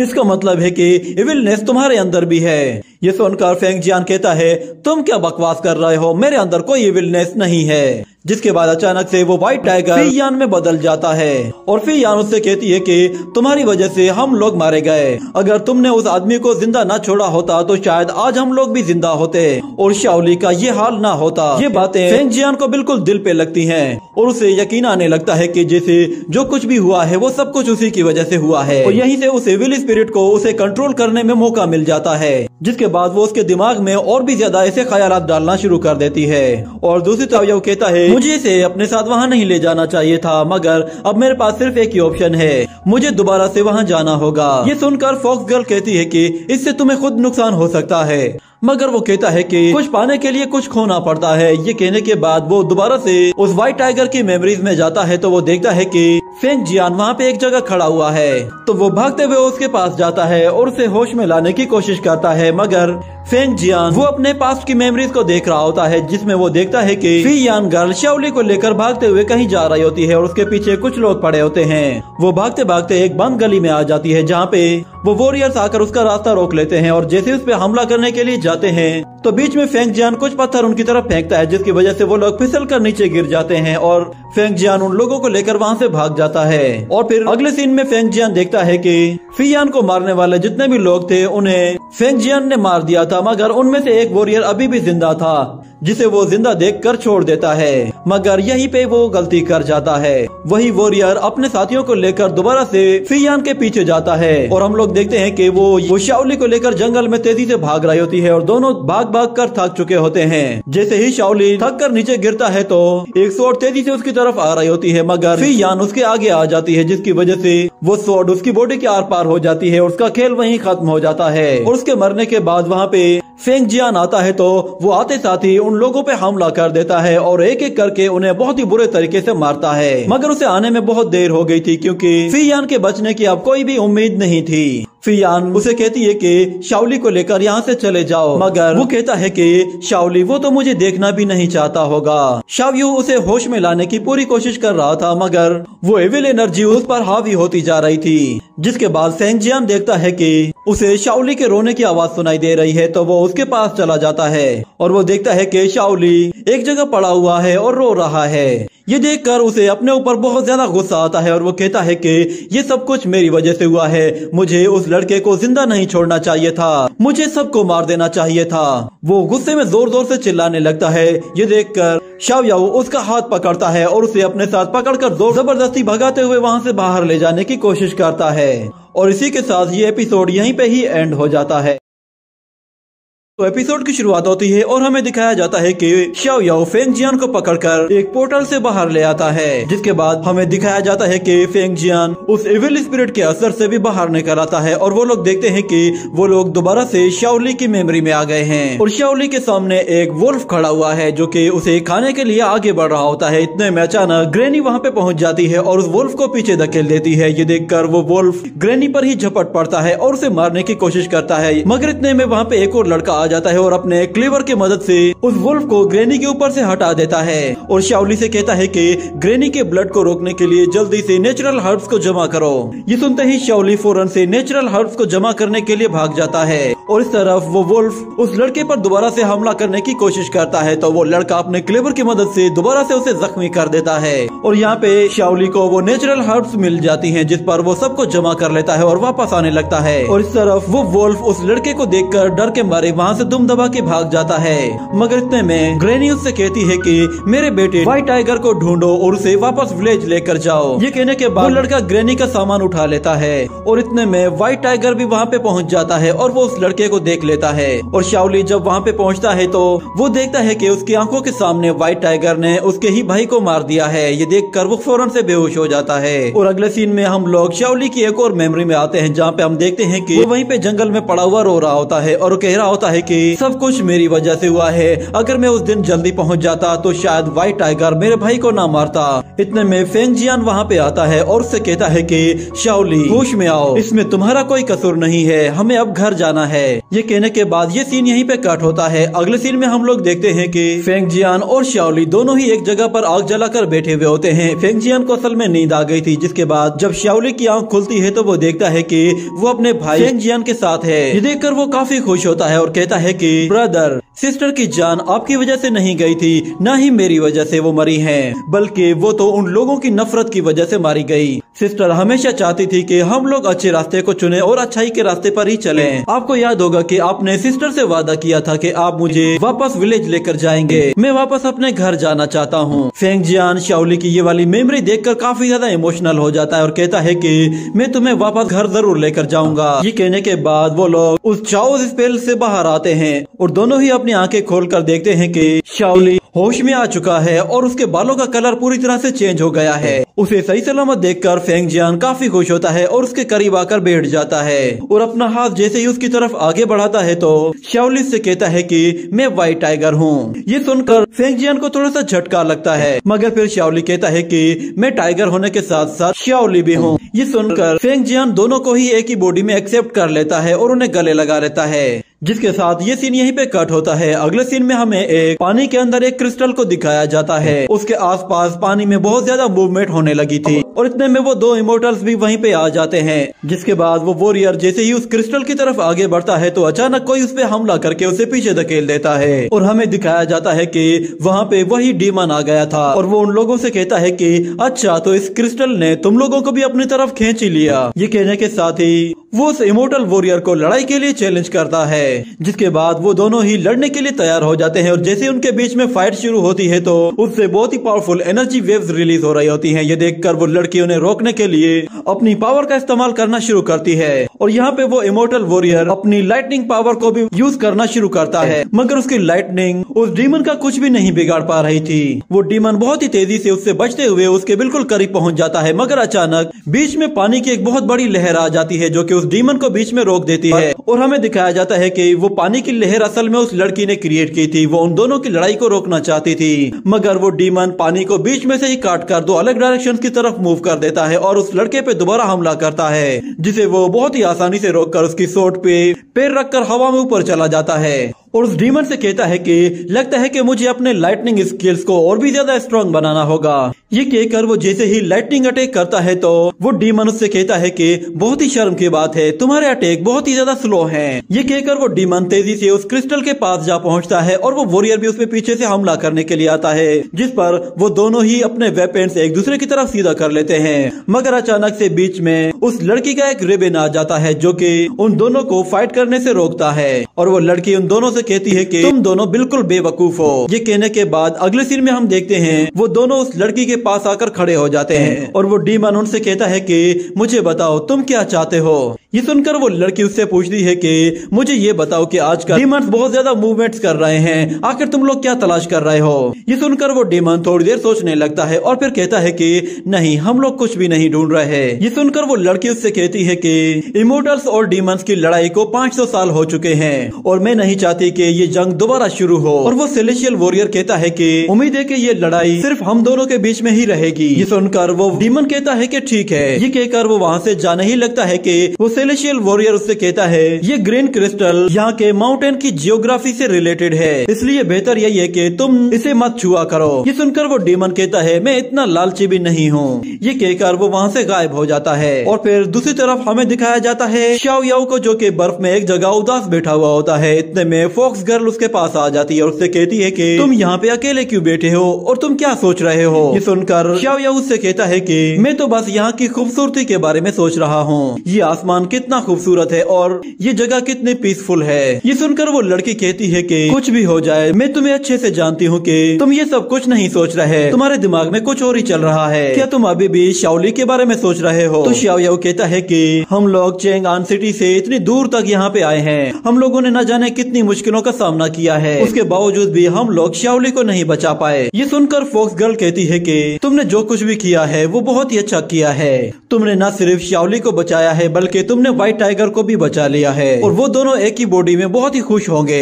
पर मुझे ऐसा लगता है कि शायद तुम अब भी कुछ और छुपा रहे हो, तुम्हारे दिमाग में आखिर चल क्या रहा है। ये सुनकर शाओ याओ कहता है कि असल में सच्चाई कुछ और है, उन लोगों ने अपनी मेमोरीज में जो कुछ भी देखा था वो सब कुछ मैंने उन्हें दिखाया था, वो सारी मेमोरीज फेक थी। ये सुनकर फॉक्स गर्ल कहती है कि ये तो फिर तो और भी अच्छी बात है, तुम्हारा वो स्पेल तो सच में बहुत ही लाजवाब है, तुमने ऐसी मेमोरीज क्रिएट की हैं जिससे तुमने उनका भला किया है। अगर xiao yao कहता है मेरा वो स्पेल सच्चाई को छुपा सकता है मगर झूठ कब तक छुपेगा, एक ना एक दिन वो सबके सामने आकर ही रहता है। और जब मैंने अपने उस स्पेल का इस्तेमाल किया था तो मैं डायरेक्ट व्हाइट टाइगर की मेमोरी में चला गया था, जहाँ मैंने ग्रेनी को मरे हुए देखा। उसकी बॉडी पर किसी तरह के चाकू का निशान नहीं था बल्कि वो किसी भेड़िए के पंजों के निशान थे। और मैंने आसपास भी देखा, वहाँ पर सिर्फ पत्थर और लकड़ियों के अलावा कुछ नहीं था। इसीलिए ये सब कुछ देखकर मैंने इस तरह की फेक मेमोरीज क्रिएट की। ऐसा करना सच में बहुत ही खतरनाक हो सकता है क्योंकि जब उन्हें सच्चाई का पता चलेगा तो वो लोग बहुत ज्यादा कंफ्यूज हो जाएंगे। मगर फॉक्स गर्ल कहती है कि सच क्या है हम भी नहीं जानते, मगर तुमने जो कुछ किया है वो बहुत ही अच्छा किया है, क्योंकि जब हमें जो देखने की जरूरत होती है वो हम लोग अक्सर नहीं देख पाते। अगर xiao yao अभी भी बहुत ज्यादा कंफ्यूज होता है, उसे लग रहा था कि जैसे उसने कोई गलत काम किया है, मगर फॉक्स गर्ल के समझाने के बाद उसे उसकी बात समझ में आ जाती है, जिस पर वो खुश होता है और उसके आगे झुक जाता है। जिस पर वो फॉक्स गर्ल हैरान होकर कहती है कि तुम्हें अचानक से क्या हुआ, तुम मेरे आगे से क्यों झुके हो। ये सुनकर xiao yao कहता है कि सिर्फ तुम ही हो जो कि मुझे काफी अच्छे से समझती हो। ये कहने के बाद अचानक से वो उसे उसकी इयर रिंग दिखाता है और कहता है कि तुम्हारा इसके बारे में क्या कहना है। ये सुनकर फॉक्स गर्ल शर्माते हुए अपने कानों से बाल हटाती है। वो चाहती थी कि xiao yao खुद ही उसे उसकी ईयर रिंग पहनाए। तो xiao yao जैसे ही उसे ईयर रिंग पहनाने लगता है, इतने में व्हाइट फॉक्स बीच में आ जाती है और उससे वो ईयर रिंग छीन कर भाग जाती है। ये देखकर xiao yao उसके पीछे भागना शुरू हो जाता है। और दूसरी तरफ हम लोग फेरी बोन को देखते हैं, वो कुछ स्पिरिट बीस्ट के साथ बैठकर टाइम पास कर रही होती है कि इतने में वो व्हाइट फॉक्स सीधा उसके मुंह पे आकर गिरती है। और दूर से शाओली ये सब कुछ खड़ा होकर देख रहा था कि इतने में पीछे से फेंग जियान उसके पास आता है। वो उससे कुछ बात करना चाहता था मगर इतने में वो स्पिरिट बीस्ट पहले ही उस तक पहुंच जाते हैं और उसके साथ बातें करना शुरू करते हैं। उन्हें एक साथ खुश देखकर फेंग जियान भी काफी सेटिस्फाइड हो जाता है और कहता है कि शायद शाओली यहाँ पे ज्यादा खुश रहेगा। ये देखकर वो भी रिलैक्स होकर वहीं पे ही बैठ जाता है और इतने में वो व्हाइट फॉक्स भी उसके पास आकर बैठ जाती है। इतने में फेंग जियान उस व्हाइट फॉक्स के मुंह में उस ईयर रिंग को देखता है तो वो उसे पकड़ने की कोशिश करता है मगर वो भी वहाँ से भागकर निकल जाती है। ये देखकर फॉक्स गर्ल फौरन से उसके पास आ जाती है और अपने फॉक्स विप का इस्तेमाल करके उसे पकड़कर अपनी तरफ खींच कर ले आती है और xiao yao अपनी ईयर रिंग पकड़ लेता है और उसे अपने अंदर छुपा कर रख देता है। जिसके साथ ही ये सीन यहीं पे कट होता है। अगले सीन में हमें दिखाया जाता है कि वो सब लोग विलेज हेड के पास जाते हैं और xiao yao विलेज हेड से कहता है कि मैं आपसे कुछ जानना चाहता हूँ, आखिर उस मोनुमेंट के अंदर है क्या वो कोई बहुत ही बुरी चीज है। ये सुनकर विलेज हेड उसे कहती है कि जिस चीज की तुम बात कर रहे हो उसे चाओस कहते हैं। असल में इस दुनिया की शुरुआत में चाओस और स्पिरिट स्टोन हुआ करते थे। अगर एक स्टोन वीक हो जाता था तो दूसरा स्टोन स्ट्रॉन्ग बन जाता था, मगर फिर एक दिन चाओ स्टोन पूरी तरह से टूट गया और उसके टूटने की वजह से 3 रियलम और 4 क्लांट्स वजूद में आ गए। मगर इसके अलावा कुछ और चाओस स्पिरिट थी जो कि इंसानों के साथ 3 रियलम में मिल गई और इसी वजह से शूराज 3 रियलम को डिस्ट्रॉय करना चाहती थी ताकि वो उन स्पिरिट्स को पकड़कर वापस से उन चाओ स्टोन्स के अंदर कैद कर दें। और कहा जाता है कि एंशिएंट टाइम में कुछ स्पिरिट बीस्ट ने शूराज की हेल्प की थी उन इविल स्पिरिट्स को पकड़ने के लिए। उन्होंने उन सभी इविल स्पिरिट्स को पकड़कर एक मोनुमेंट के अंदर सील कर दिया था, मगर मुझे पता नहीं चला कि वो इविल स्पिरिट आहिस्ता आहिस्ता इस मोनुमेंट से बाहर आने की कोशिश कर रही है और उन्होंने सबसे पहला टारगेट व्हाइट टाइगर को बनाया। मगर लगता है कि शायद व्हाइट टाइगर उनका पहला और आखिरी टारगेट नहीं था, इसके अलावा उन लोगों ने न जाने कितने लोगों को अपना टारगेट बनाया होगा। ये सुनकर xiao yao कहता है कि क्या हम लोग अब कुछ नहीं कर सकते। विलेज हेड कहती है मैंने इस सील को की तरह रिपेयर कर दिया है, मगर मुझे लगता है कि उस मोनुमेंट में अभी भी कुछ क्रैक्स हैं जिनकी वजह से वो एविल स्पिरिट्स बाहर आ रही हैं और लगता है कि शायद आने वाले वक्त में ये एविल स्पिरिट पूरी तरह से आजाद हो जाएंगे। बोन कहती है कि अच्छा तो फिर हमें क्या करना चाहिए, जिस पर विलेज हेड कहती है जरा देखो तो सही, इस बैरियर के साथ 5 एलिमेंट्स जुड़े हुए हैं। ये 5 एलिमेंट फॉर्मेशन असल में 4 क्लान के लोगों ने यहाँ पे सेट की है। सुनकर जियान कहता है अगर ऐसी बात है तो फिर आप इस फॉर्मेशन को ओपन करके इसके अंदर जाकर उन क्रैक्स को ठीक क्यों नहीं कर देती। ये कहने की देर थी कि वो ओल्ड लेडी उस फॉर्मेशन को एक्टिव करने की कोशिश करती है तो उनके सामने बहुत सारे वर्ड्स आ जाते हैं जिन्हें xiao yao पढ़ना शुरू करता है और उन्हें पढ़ने के बाद वो उस ओल्ड लेडी से कहता है कि आखिर इसका मतलब क्या है। ये सुनकर वो ओल्ड लेडी कहती है, मुझे इनका मतलब पता होता तो मैं तुम्हारी हेल्प क्यों लेती। मैं भी जानना चाहती हूँ कि आखिर इस कोड वर्ड का क्या मतलब है, मगर मैं इतना जानती हूँ कि इसका जवाब हमें इस सी की तरफ मिलेगा। वहाँ पे 5 आइसलैंड हैं जो कि स्पिरिट स्टोन्स की वजह से फॉर्म हुए हैं। तो इस सी का नाम सुनकर फेंग जियान कहता है कि मैं उसके बारे में जानता हूँ, मैं वहीं तो पला बड़ा हूँ, मगर मैंने वहाँ पे 5 आइसलैंड के बारे में कभी भी नहीं सुना। तो ओल्ड लेडी कहती है, तुमने उनके बारे में इसलिए नहीं सुना क्योंकि इमोर्टल्स और डीमंस की फाइट की वजह से वो पूरी तरह से डिस्ट्रॉय होकर पानी में डूब गए थे। पर मैंने अपनी बॉडी से एक ब्लू बर्ड को एक स्पिरिट स्टोन देकर उन आइसलैंड की तरफ भेजा है, उम्मीद है कि वो बहुत जल्द वापस आ जाएगा। ये कहने के बाद वो लोग आगे का सफर शुरू कर रहे होते हैं। इतने में फेंग जियान को शाओली की याद आती है तो वो वहीं पे ही रुक जाता है, जिस पर xiao yao कहता है कि तुम्हें अगर उसकी इतनी ही याद आ रही है तो तुम उसे अपने साथ क्यों नहीं ले आते। ये सुनकर फेंग जियान कहता है, ये जगह काफी दूर है और बिल्कुल पीसफुल है, मेरे ख्याल से शाओली यहाँ पे काफी खुश रहेगा और ऊपर से उसे अब यहाँ पे नए दोस्त भी मिल गए हैं और मेरे साथ आकर उसे मुसीबतों का सामना करना पड़ेगा। इससे बेहतर यही है कि वो यहीं पर ही रहे। और इतने में फेरी बोन कहती है कि मैं भी यहीं पे रहना चाहती थी, मगर यहाँ पे ठंड बहुत ज्यादा है, मेरे लिए ये जगह तो छुपने के लिए बिल्कुल बेस्ट है। यहाँ पे वो व्हाइट टाइगर तो मुझे कभी भी नहीं ढूंढ पाएगा। ये कहने की देर थी कि अचानक से एक जबरदस्त ब्लास्ट होता है, जिससे फेंग जियान और xiao yao दोनों दूर जा गिरते हैं और फॉक्स गर्ल कहती है कि ये तो वही मॉन्स्टर है। और हम देखते हैं कि वहाँ पे वो इनक्रेडिबल डीमन आ जाता है। उसे वहाँ पे देखकर फेंग जियान अपनी सोर्ड से जैसे उस पे अटैक करता है तो वो गायब होकर आगे चला जाता है, जिस पर फॉक्स गर्ल उसे अपने विप से रोकने की कोशिश करती है, मगर वो उसे भी आसानी से क्रॉस करके फेरी बोन तक पहुँच जाता है और उसे बेहोश करके वहाँ से निकलने की कोशिश करता है। मगर वो देखता है कि xiao yao ने अपने स्पेल की मदद से उसे चारों तरफ से जकड़ लिया है। ये देखकर वो अपने स्पीयर की मदद से xiao yao के स्पेल को बिल्कुल बेकार कर देता है और फौरन से वहाँ से गायब होकर फेरी बोन को अपने साथ ले जाता है। जिसके बाद अगले सीन में हम लोग देखते हैं कि वो लोग फेरी बोन को ढूंढते ढूंढते बहुत ही दूर निकल आते हैं और फॉक्स गर्ल कहती है कि यही वो जगह है जहां से मुझे उसकी स्मेल आ रही है। और दूसरी तरफ xiao yao अपनी कैलकुलेशन का हिसाब लगाते हुए कहता है कि हम लोग इस वक्त वेस्ट की तरफ हैं और जहां तक मेरा अंदाजा है वो लोग यहाँ पास में ही पहाड़ों पर मौजूद होंगे।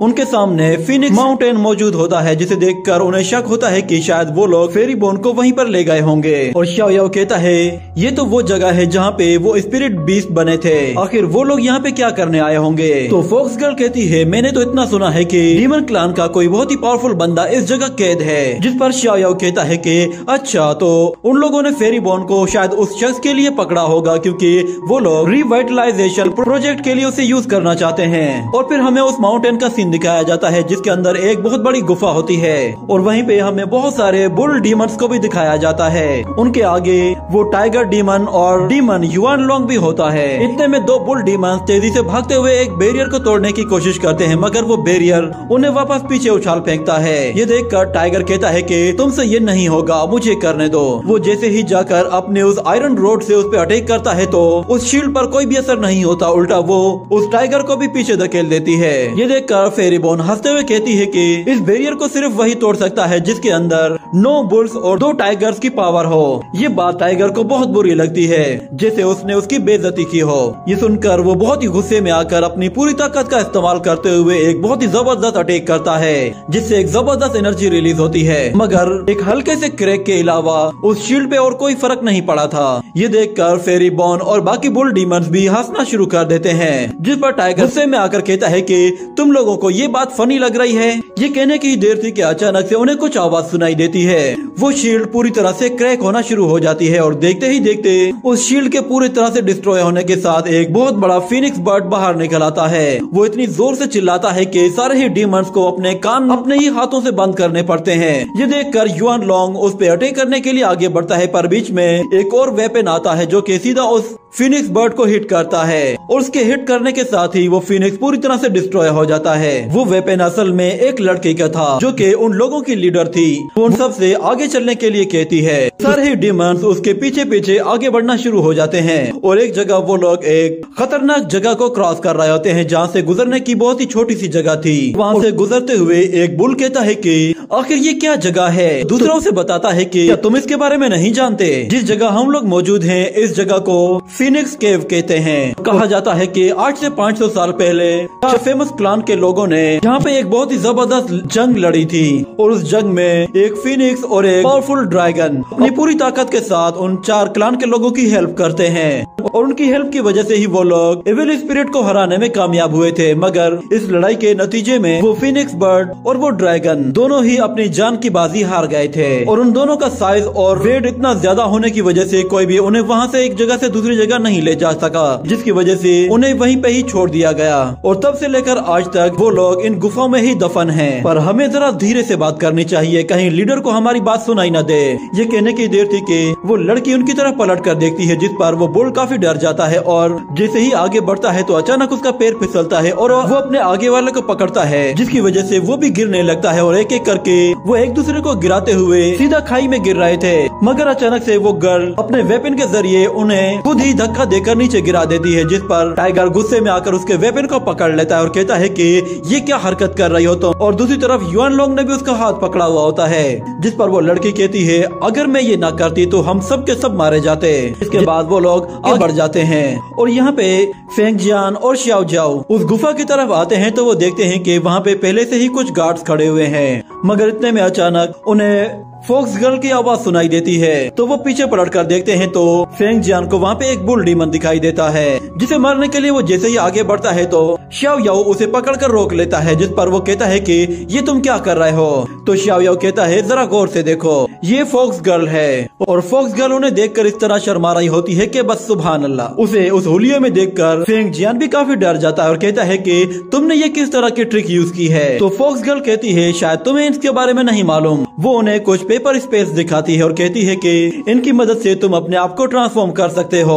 उन 2 पेपर स्पेस एक बुल का स्केच होता है और एक में बटरफ्लाई का स्केच होता है। तो xiao jiao वो बुल वाला स्केच उठा लेता है और दोनों ही जैसे ही उन स्पेल्स को यूज करते हैं तो xiao jiao तो एक बुल में ट्रांसफॉर्म हो जाता है, मगर दूसरी तरफ फेंग जियान एक बटरफ्लाई में ट्रांसफॉर्म हो जाता है और उसकी वजह से उसे काफी ठंड लगने लगती है और बाकी वो दोनों उसे देखकर उसका मजाक उड़ाने लगते हैं। जिसके साथ ये सीन यहीं पे कट होता है। अगले सीन में हम लोग देखते हैं फेंग जियान उन गार्ड्स की तरफ जाता है और एक गार्ड के नाक पे जाके बैठ जाता है, जिसकी वजह से दूसरा गार्ड उसे हटाने की कोशिश करता है। मगर फेंग जियान फिर दूसरे वाले के नाक के ऊपर जाके बैठता है तो पहले वाला उसे एक जोरदार पंच दे मारता है और इनकी लड़ाई का फायदा उठाते हुए xiao jiao और फॉक्स गर्ल उन पे पीछे से अटैक करके उन्हें बेहोश कर देते हैं। जिसके बाद अगले सीन में हम लोग देखते हैं कि वो लोग और आगे जाते हैं तो वहाँ पे और भी बहुत सारे गार्ड्स खड़े हुए होते हैं। तो xiao jiao अपनी एनर्जी का इस्तेमाल करते हुए उन लोगों को एक गहरी नींद में सुला देता है और चोरी छुपे वहाँ से निकलने की कोशिश करता है कि इतने में उन बुल्स का एक लीडर वहाँ पे आ जाता है, जो कि उन्हें सोता हुआ देखकर उन्हें डांटना शुरू कर देता है। इतने में फेंग जियान उनमें से एक के नाक पर आकर बैठ जाता है, जिसकी वजह से वो परेशान होकर झटपटाने लगता है और जाने अनजाने में वो एक दूसरे पर ही अटैक करके एक दूसरे को बेहोश कर देते हैं। और दूसरी तरफ हमें उस डीमन गर्ल को दिखाया जाता है, वो सभी बुल्स से कह रही होती है कि आज से 500 साल पहले हमारे एक बोन वॉरियर को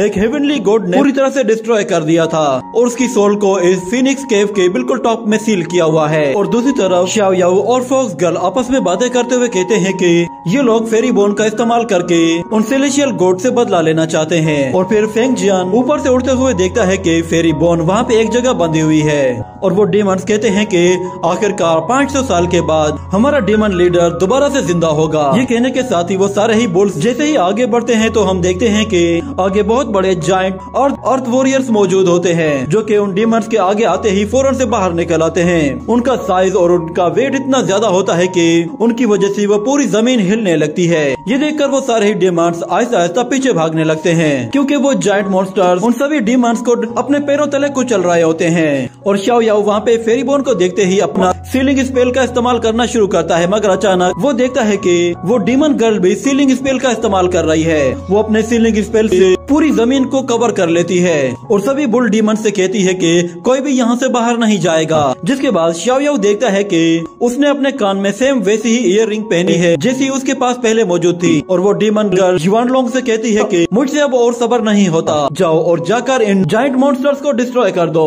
ये कहने की देर थी कि वो टाइगर डीमन और युआन लोंग तेजी से आगे बढ़ते हैं और उन डीमंस के साथ फाइट करना शुरू करते हैं और कुछ ही देर के अंदर वो लोग एक मॉन्स्टर को फौरन से धूल चटा देते हैं। ये देखकर सब लोग बहुत खुश होते हैं और सारे ही बुल डीमंस जैसे ही आगे बढ़ते हैं तो वो देखते हैं कि जमीन के अंदर से बहुत बड़े जायंट स्टोन हेड्स बाहर निकल आए हैं जो कि उन पर अटैक करना शुरू कर देते हैं। ये देखकर सब के सब पीछे भागने लगते हैं, मगर अचानक से वो लड़की अपनी पावर का इस्तेमाल करके चारों तरफ से रास्ता बंद कर देती है और जो लोग भागने की कोशिश करते हैं वो लोग नीचे गिर जाते हैं और जो बचे हुए लोग होते हैं वो आगे की तरफ जाते हैं तो वो डीमन जायंट हैंड्स उन्हें पूरी तरह से मसल देते हैं। ये देखकर फॉक्स गर्ल कहती है कि ये लड़की तो जानबूझकर अपने ही साथियों को मरवा रही है, आखिर कोई इतना बेरहम कैसे हो सकता है। और फिर युआन लोंग टाइगर से कहता है कि सभी डीमंस को यहाँ आने से मना करो। ये कहने के बाद वो टाइगर के साथ मिलकर उन जायंट हैंड्स को क्रॉस करने के लिए बिल्कुल ऊपर चला जाता है। वो जायंट हैंड्स उसे रोकने की पूरी कोशिश करते हैं, मगर युआन लोंग की पावर बहुत ज्यादा होती है, वो उन्हें आसानी से डिस्ट्रॉय करते हुए आगे बढ़ रहा था।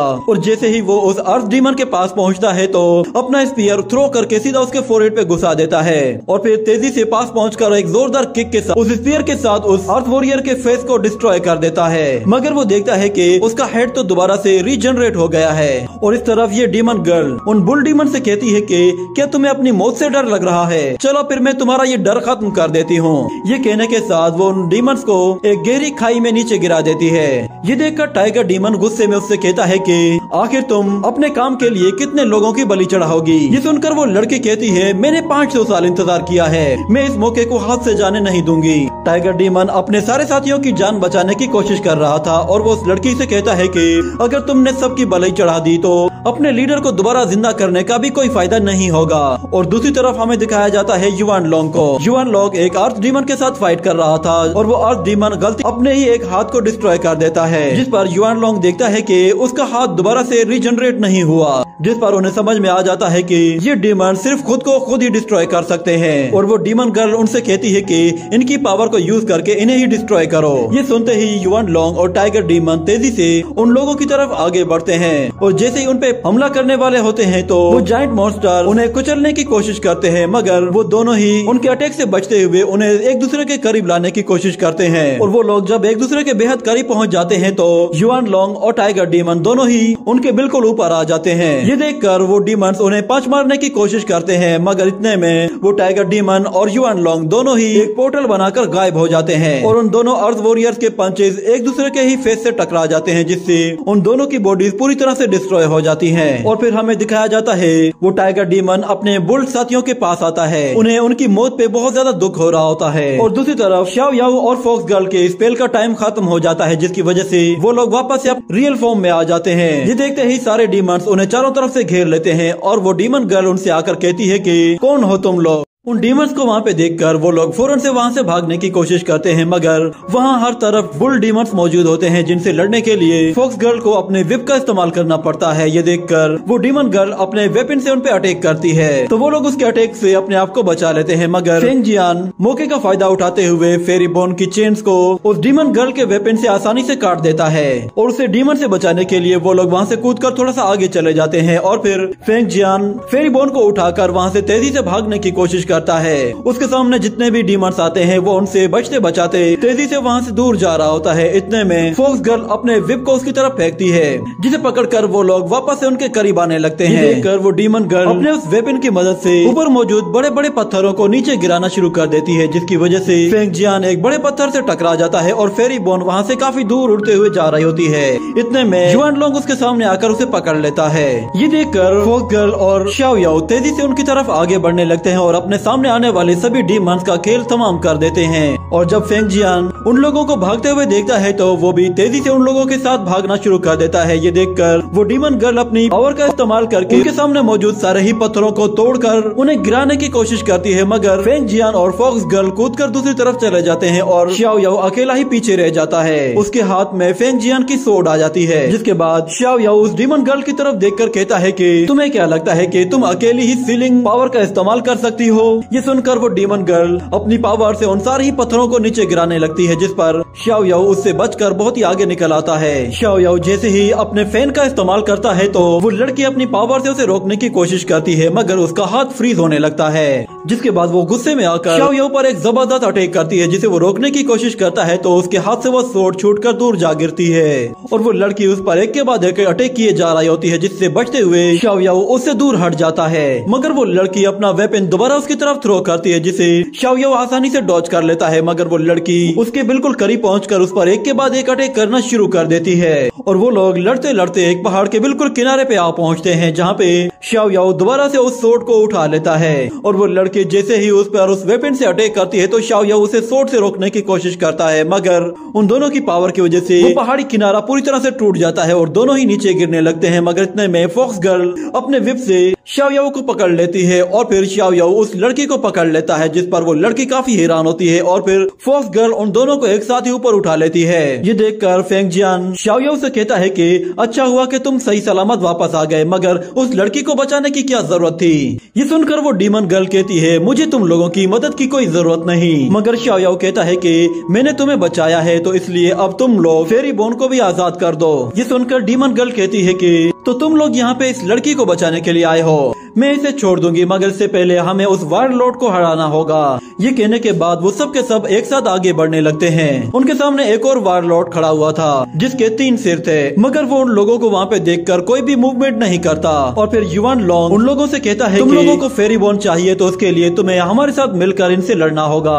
इसी बीच वो 2 बुल्स उसके पास आते हैं और फेरी बोन को पकड़ लेते हैं, मगर फेरी बोन उनके साथ नहीं जाना चाहती थी, जिस पर वो डीमन गर्ल उसे पूरी तरह से फ्रीज कर देती है। ये सब होने के बाद शाओ याओ कहता है कि मुझे कुछ अजीब सा लग रहा है, ये वारलॉर्ड अभी तक खामोश कैसे खड़ा हुआ है। ये सुनकर टाइगर कहता है कि तो हम लोग इंतजार किसका कर रहे हैं, चलो इसे अभी सबक सिखाते हैं। ये कहकर वो तेजी से उसकी तरफ आगे बढ़ने लगता है और बहुत ही ऊपर जाकर उसकी आंखों के सामने खड़ा होता है तो अचानक से उसकी आईज चमकने लगती है, जिसे देखकर टाइगर की आंखें भी चमकने लगती हैं और वो वारलॉर्ड उस पर अपने हाथों से अटैक करना शुरू कर देता है, जिस पर टाइगर डीमन अपने आप को बचाने की पूरी कोशिश करता है, मगर वो वारलॉर्ड उस पर एक जबरदस्त पंजे से अटैक करके उसे उठाकर दूर फेंक देता है।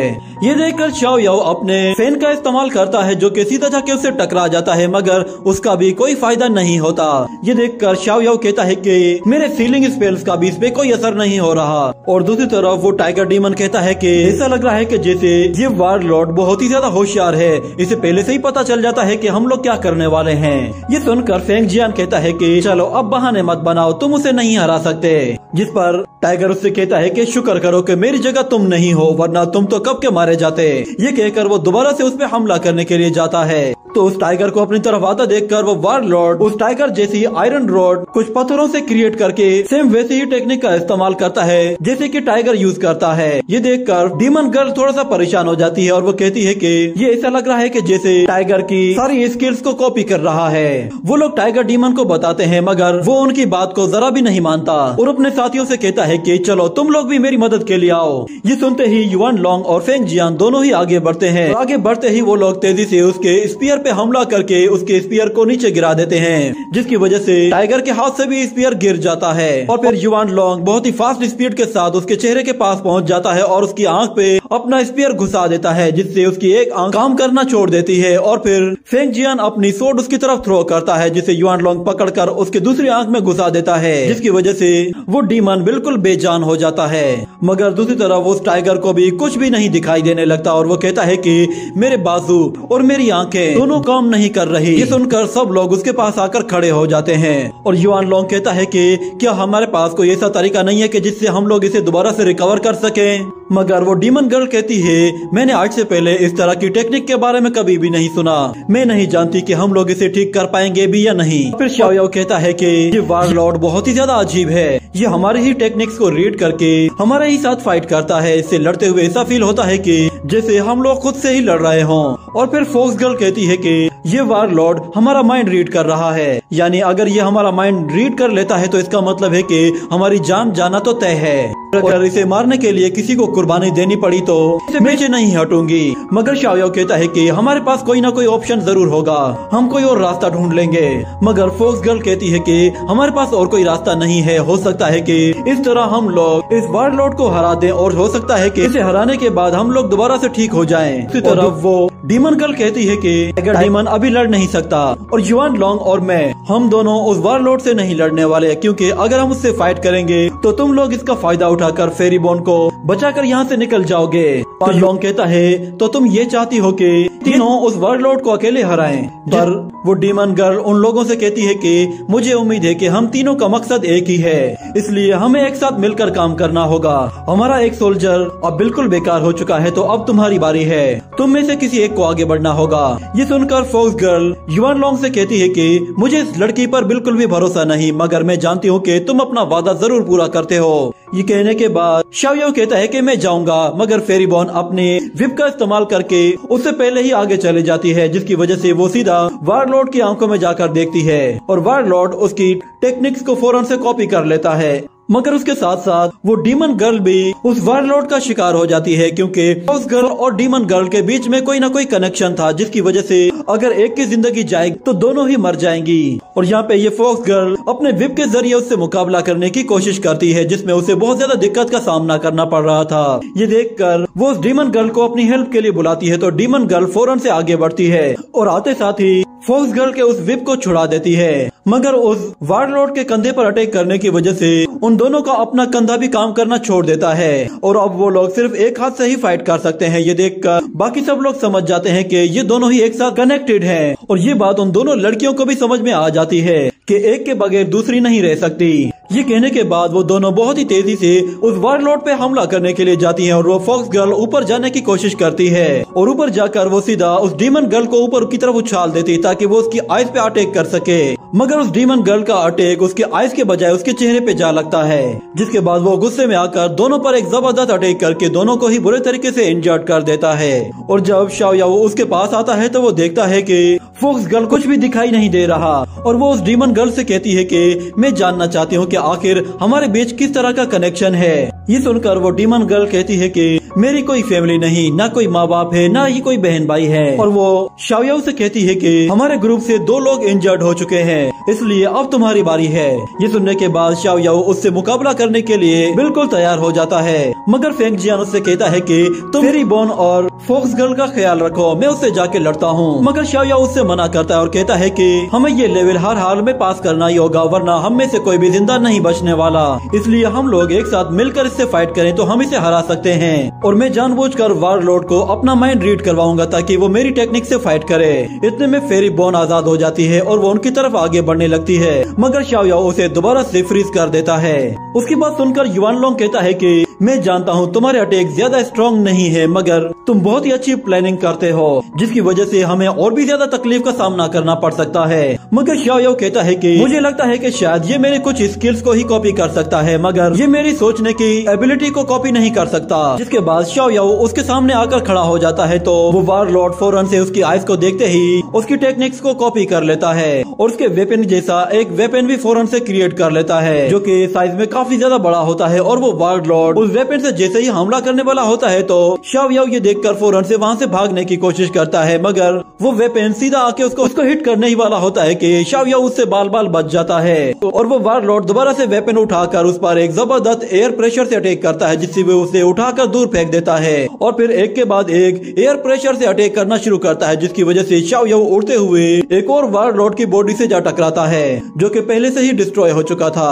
वो उसकी बॉडी के साथ लटका हुआ होता है। इतने में वो वारलॉर्ड उस पर एक के बाद एक अटैक करने की कोशिश करता है, जिससे शाओ याओ बचकर नीचे आ जाता है और वो देखता है कि उसका वो स्पिनिंग फैन तेजी से उसकी तरफ आ रहा है, जिससे बचने के लिए वो बार बार ऊपर उछलकर कूदकर उससे जान बचाता है। मगर इतने में वो वारलॉर्ड जब उसे नहीं मार पा रहा था तो वो खुद उसकी तरफ आहिस्ता आहिस्ता आगे बढ़ता है और जैसे उसके पास पहुंचता है तो वो देखता है कि बाकी 2 वारलॉर्ड्स की बॉडीज उसके ऊपर ही आ गिरती हैं, जिसकी वजह से वो उनके नीचे धंस जाता है। ये देखकर फेंग जियान फौरन से भागते हुए शाओ याओ के पास आ जाता है, मगर शाओ याओ कहता है कि मैं अभी भी देख सकता हूँ, इसका मतलब है कि वो अभी मरा नहीं है। तो युआन लोंग कहता है फिर देर किस बात की है, उसे अभी खत्म कर देते हैं। ये कहने की देर थी कि युआन लोंग जैसे उसके पास पहुँचता है वो वारलॉर्ड उसके आंखों में देखकर उसको भी कॉपी कर लेता है और फौरन से खड़ा होकर उसके वेपन जैसा एक बहुत बड़ा वेपन क्रिएट करता है। वारलॉर्ड उसे देखते ही उसे हाथों से पकड़कर फौरन से खड़ा हो जाता है और उसे बहुत ही जोर से उछालकर एक पहाड़ पे दे मारता है, जिसके बाद हम देखते हैं कि बहुत सारे स्टोन्स उसके चारों तरफ आकर लगते हैं, जिसके अंदर वो वहीं पे ही फंस जाता है। और देखते ही देखते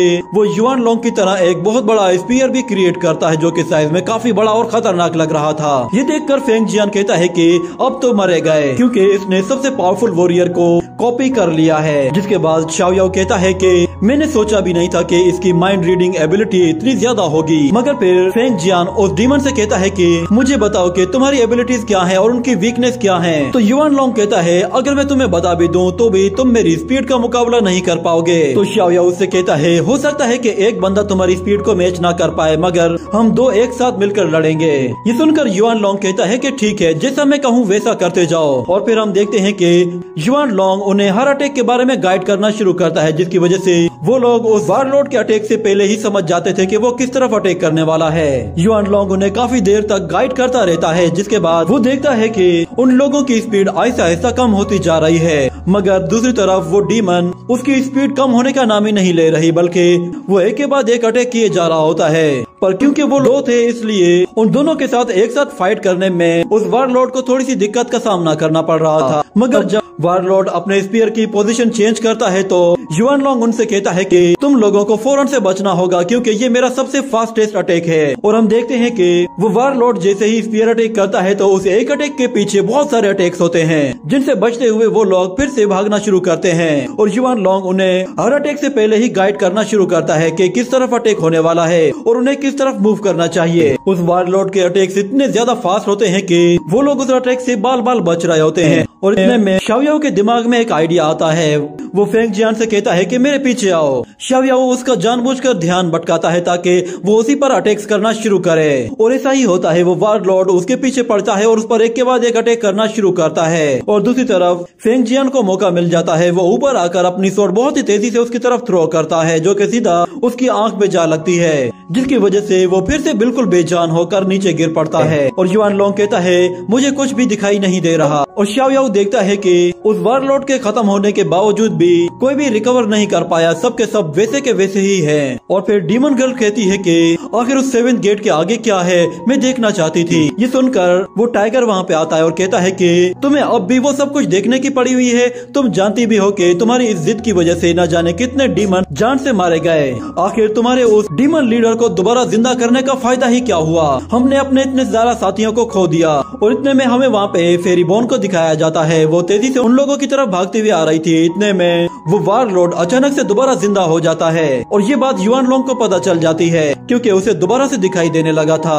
वो वारलॉर्ड तेजी से अपना स्पीयर उन लोगों की तरफ थ्रो करता है, तो युआन लोंग अपने स्पीयर की मदद से उसके स्पीयर की डायरेक्शन मोड़ देता है। और फिर हमें दिखाया जाता है कि उस वारलॉर्ड की बॉडी में एक बहुत बड़ा होल बन चुका होता है और वो दोबारा से पूरी तरह से डेड हो जाता है। और फॉक्स गर्ल देखती है कि वो स्पीयर असल में फेरी बोन की बॉडी को चीरते हुए आर पार हो गया है। जिसके बाद हमें पता चलता है कि ये सारे वारलॉर्ड फेरी बोन की बॉडी के साथ कनेक्टेड थे। और उसके मरते ही सब लोगों को दोबारा से दिखाई भी देने लगता है और सबकी इंजरीज भी ठीक हो जाती हैं। ये देखकर वो टाइगर भी रोने लगता है और कहता है कि हम लोग इस फेरी बोन को मारना चाहते थे, मगर देखो इसने हमारी ही जिंदगी बचाई है। पता नहीं हम इसके इंजरीज को ठीक कर पाएंगे भी या नहीं। तो डीमन गर्ल कहती है कि इसके इंजरीज को ठीक कर पाना नामुमकिन है, क्योंकि ये उस वारलॉर्ड के साथ जुड़ी हुई है। मगर फॉक्स गर्ल कहती है कि तुम झूठ कह रही हो, मैं इसे हर हाल में बचा कर रहूंगी। ये सुनकर वो डीमन गर्ल उससे कहती है कि तुम इसे नहीं बचा सकती, इसे मेरे हवाले कर दो। ये सुनते ही वो फॉक्स गर्ल अपनी व्हाइट फॉक्स से उस पर अटैक करती है, जिससे वो पीछे हट जाती है। और हमें फॉक्स गर्ल के चारों तरफ एक बहुत ही पावरफुल ऑरा दिखाया जाता है। वो पूरी तरह से गुस्से में आ चुकी थी और वो कहती है कि मैं इसे बचा कर ही रहूंगी। ये कहने के साथ वो एक खाई में कूद जाती है। उसे वहाँ पे जाते हुए देखकर फेंग जियान और शाओ याओ दोनों ही उस खाई के नीचे कूद जाते हैं। उनके साथ साथ टाइगर कहता है कि मैं इन लोगों की हेल्प करूंगा। ये कहकर वो टाइगर भी उनके साथ साथ नीचे कूद जाता है और वो डीमन गर्ल और युआन लोंग दोनों ही 7th गेट की तरफ आगे भाग जाते हैं। और इसी के साथ ये एपिसोड यहीं पे ही एंड हो जाता है और उसके साथ हमारा सीजन 1 भी कंप्लीट हो जाता है। इसका सीजन 2 जब भी आएगा मैं आप लोगों के लिए जरूर एक्सप्लेन करूंगा।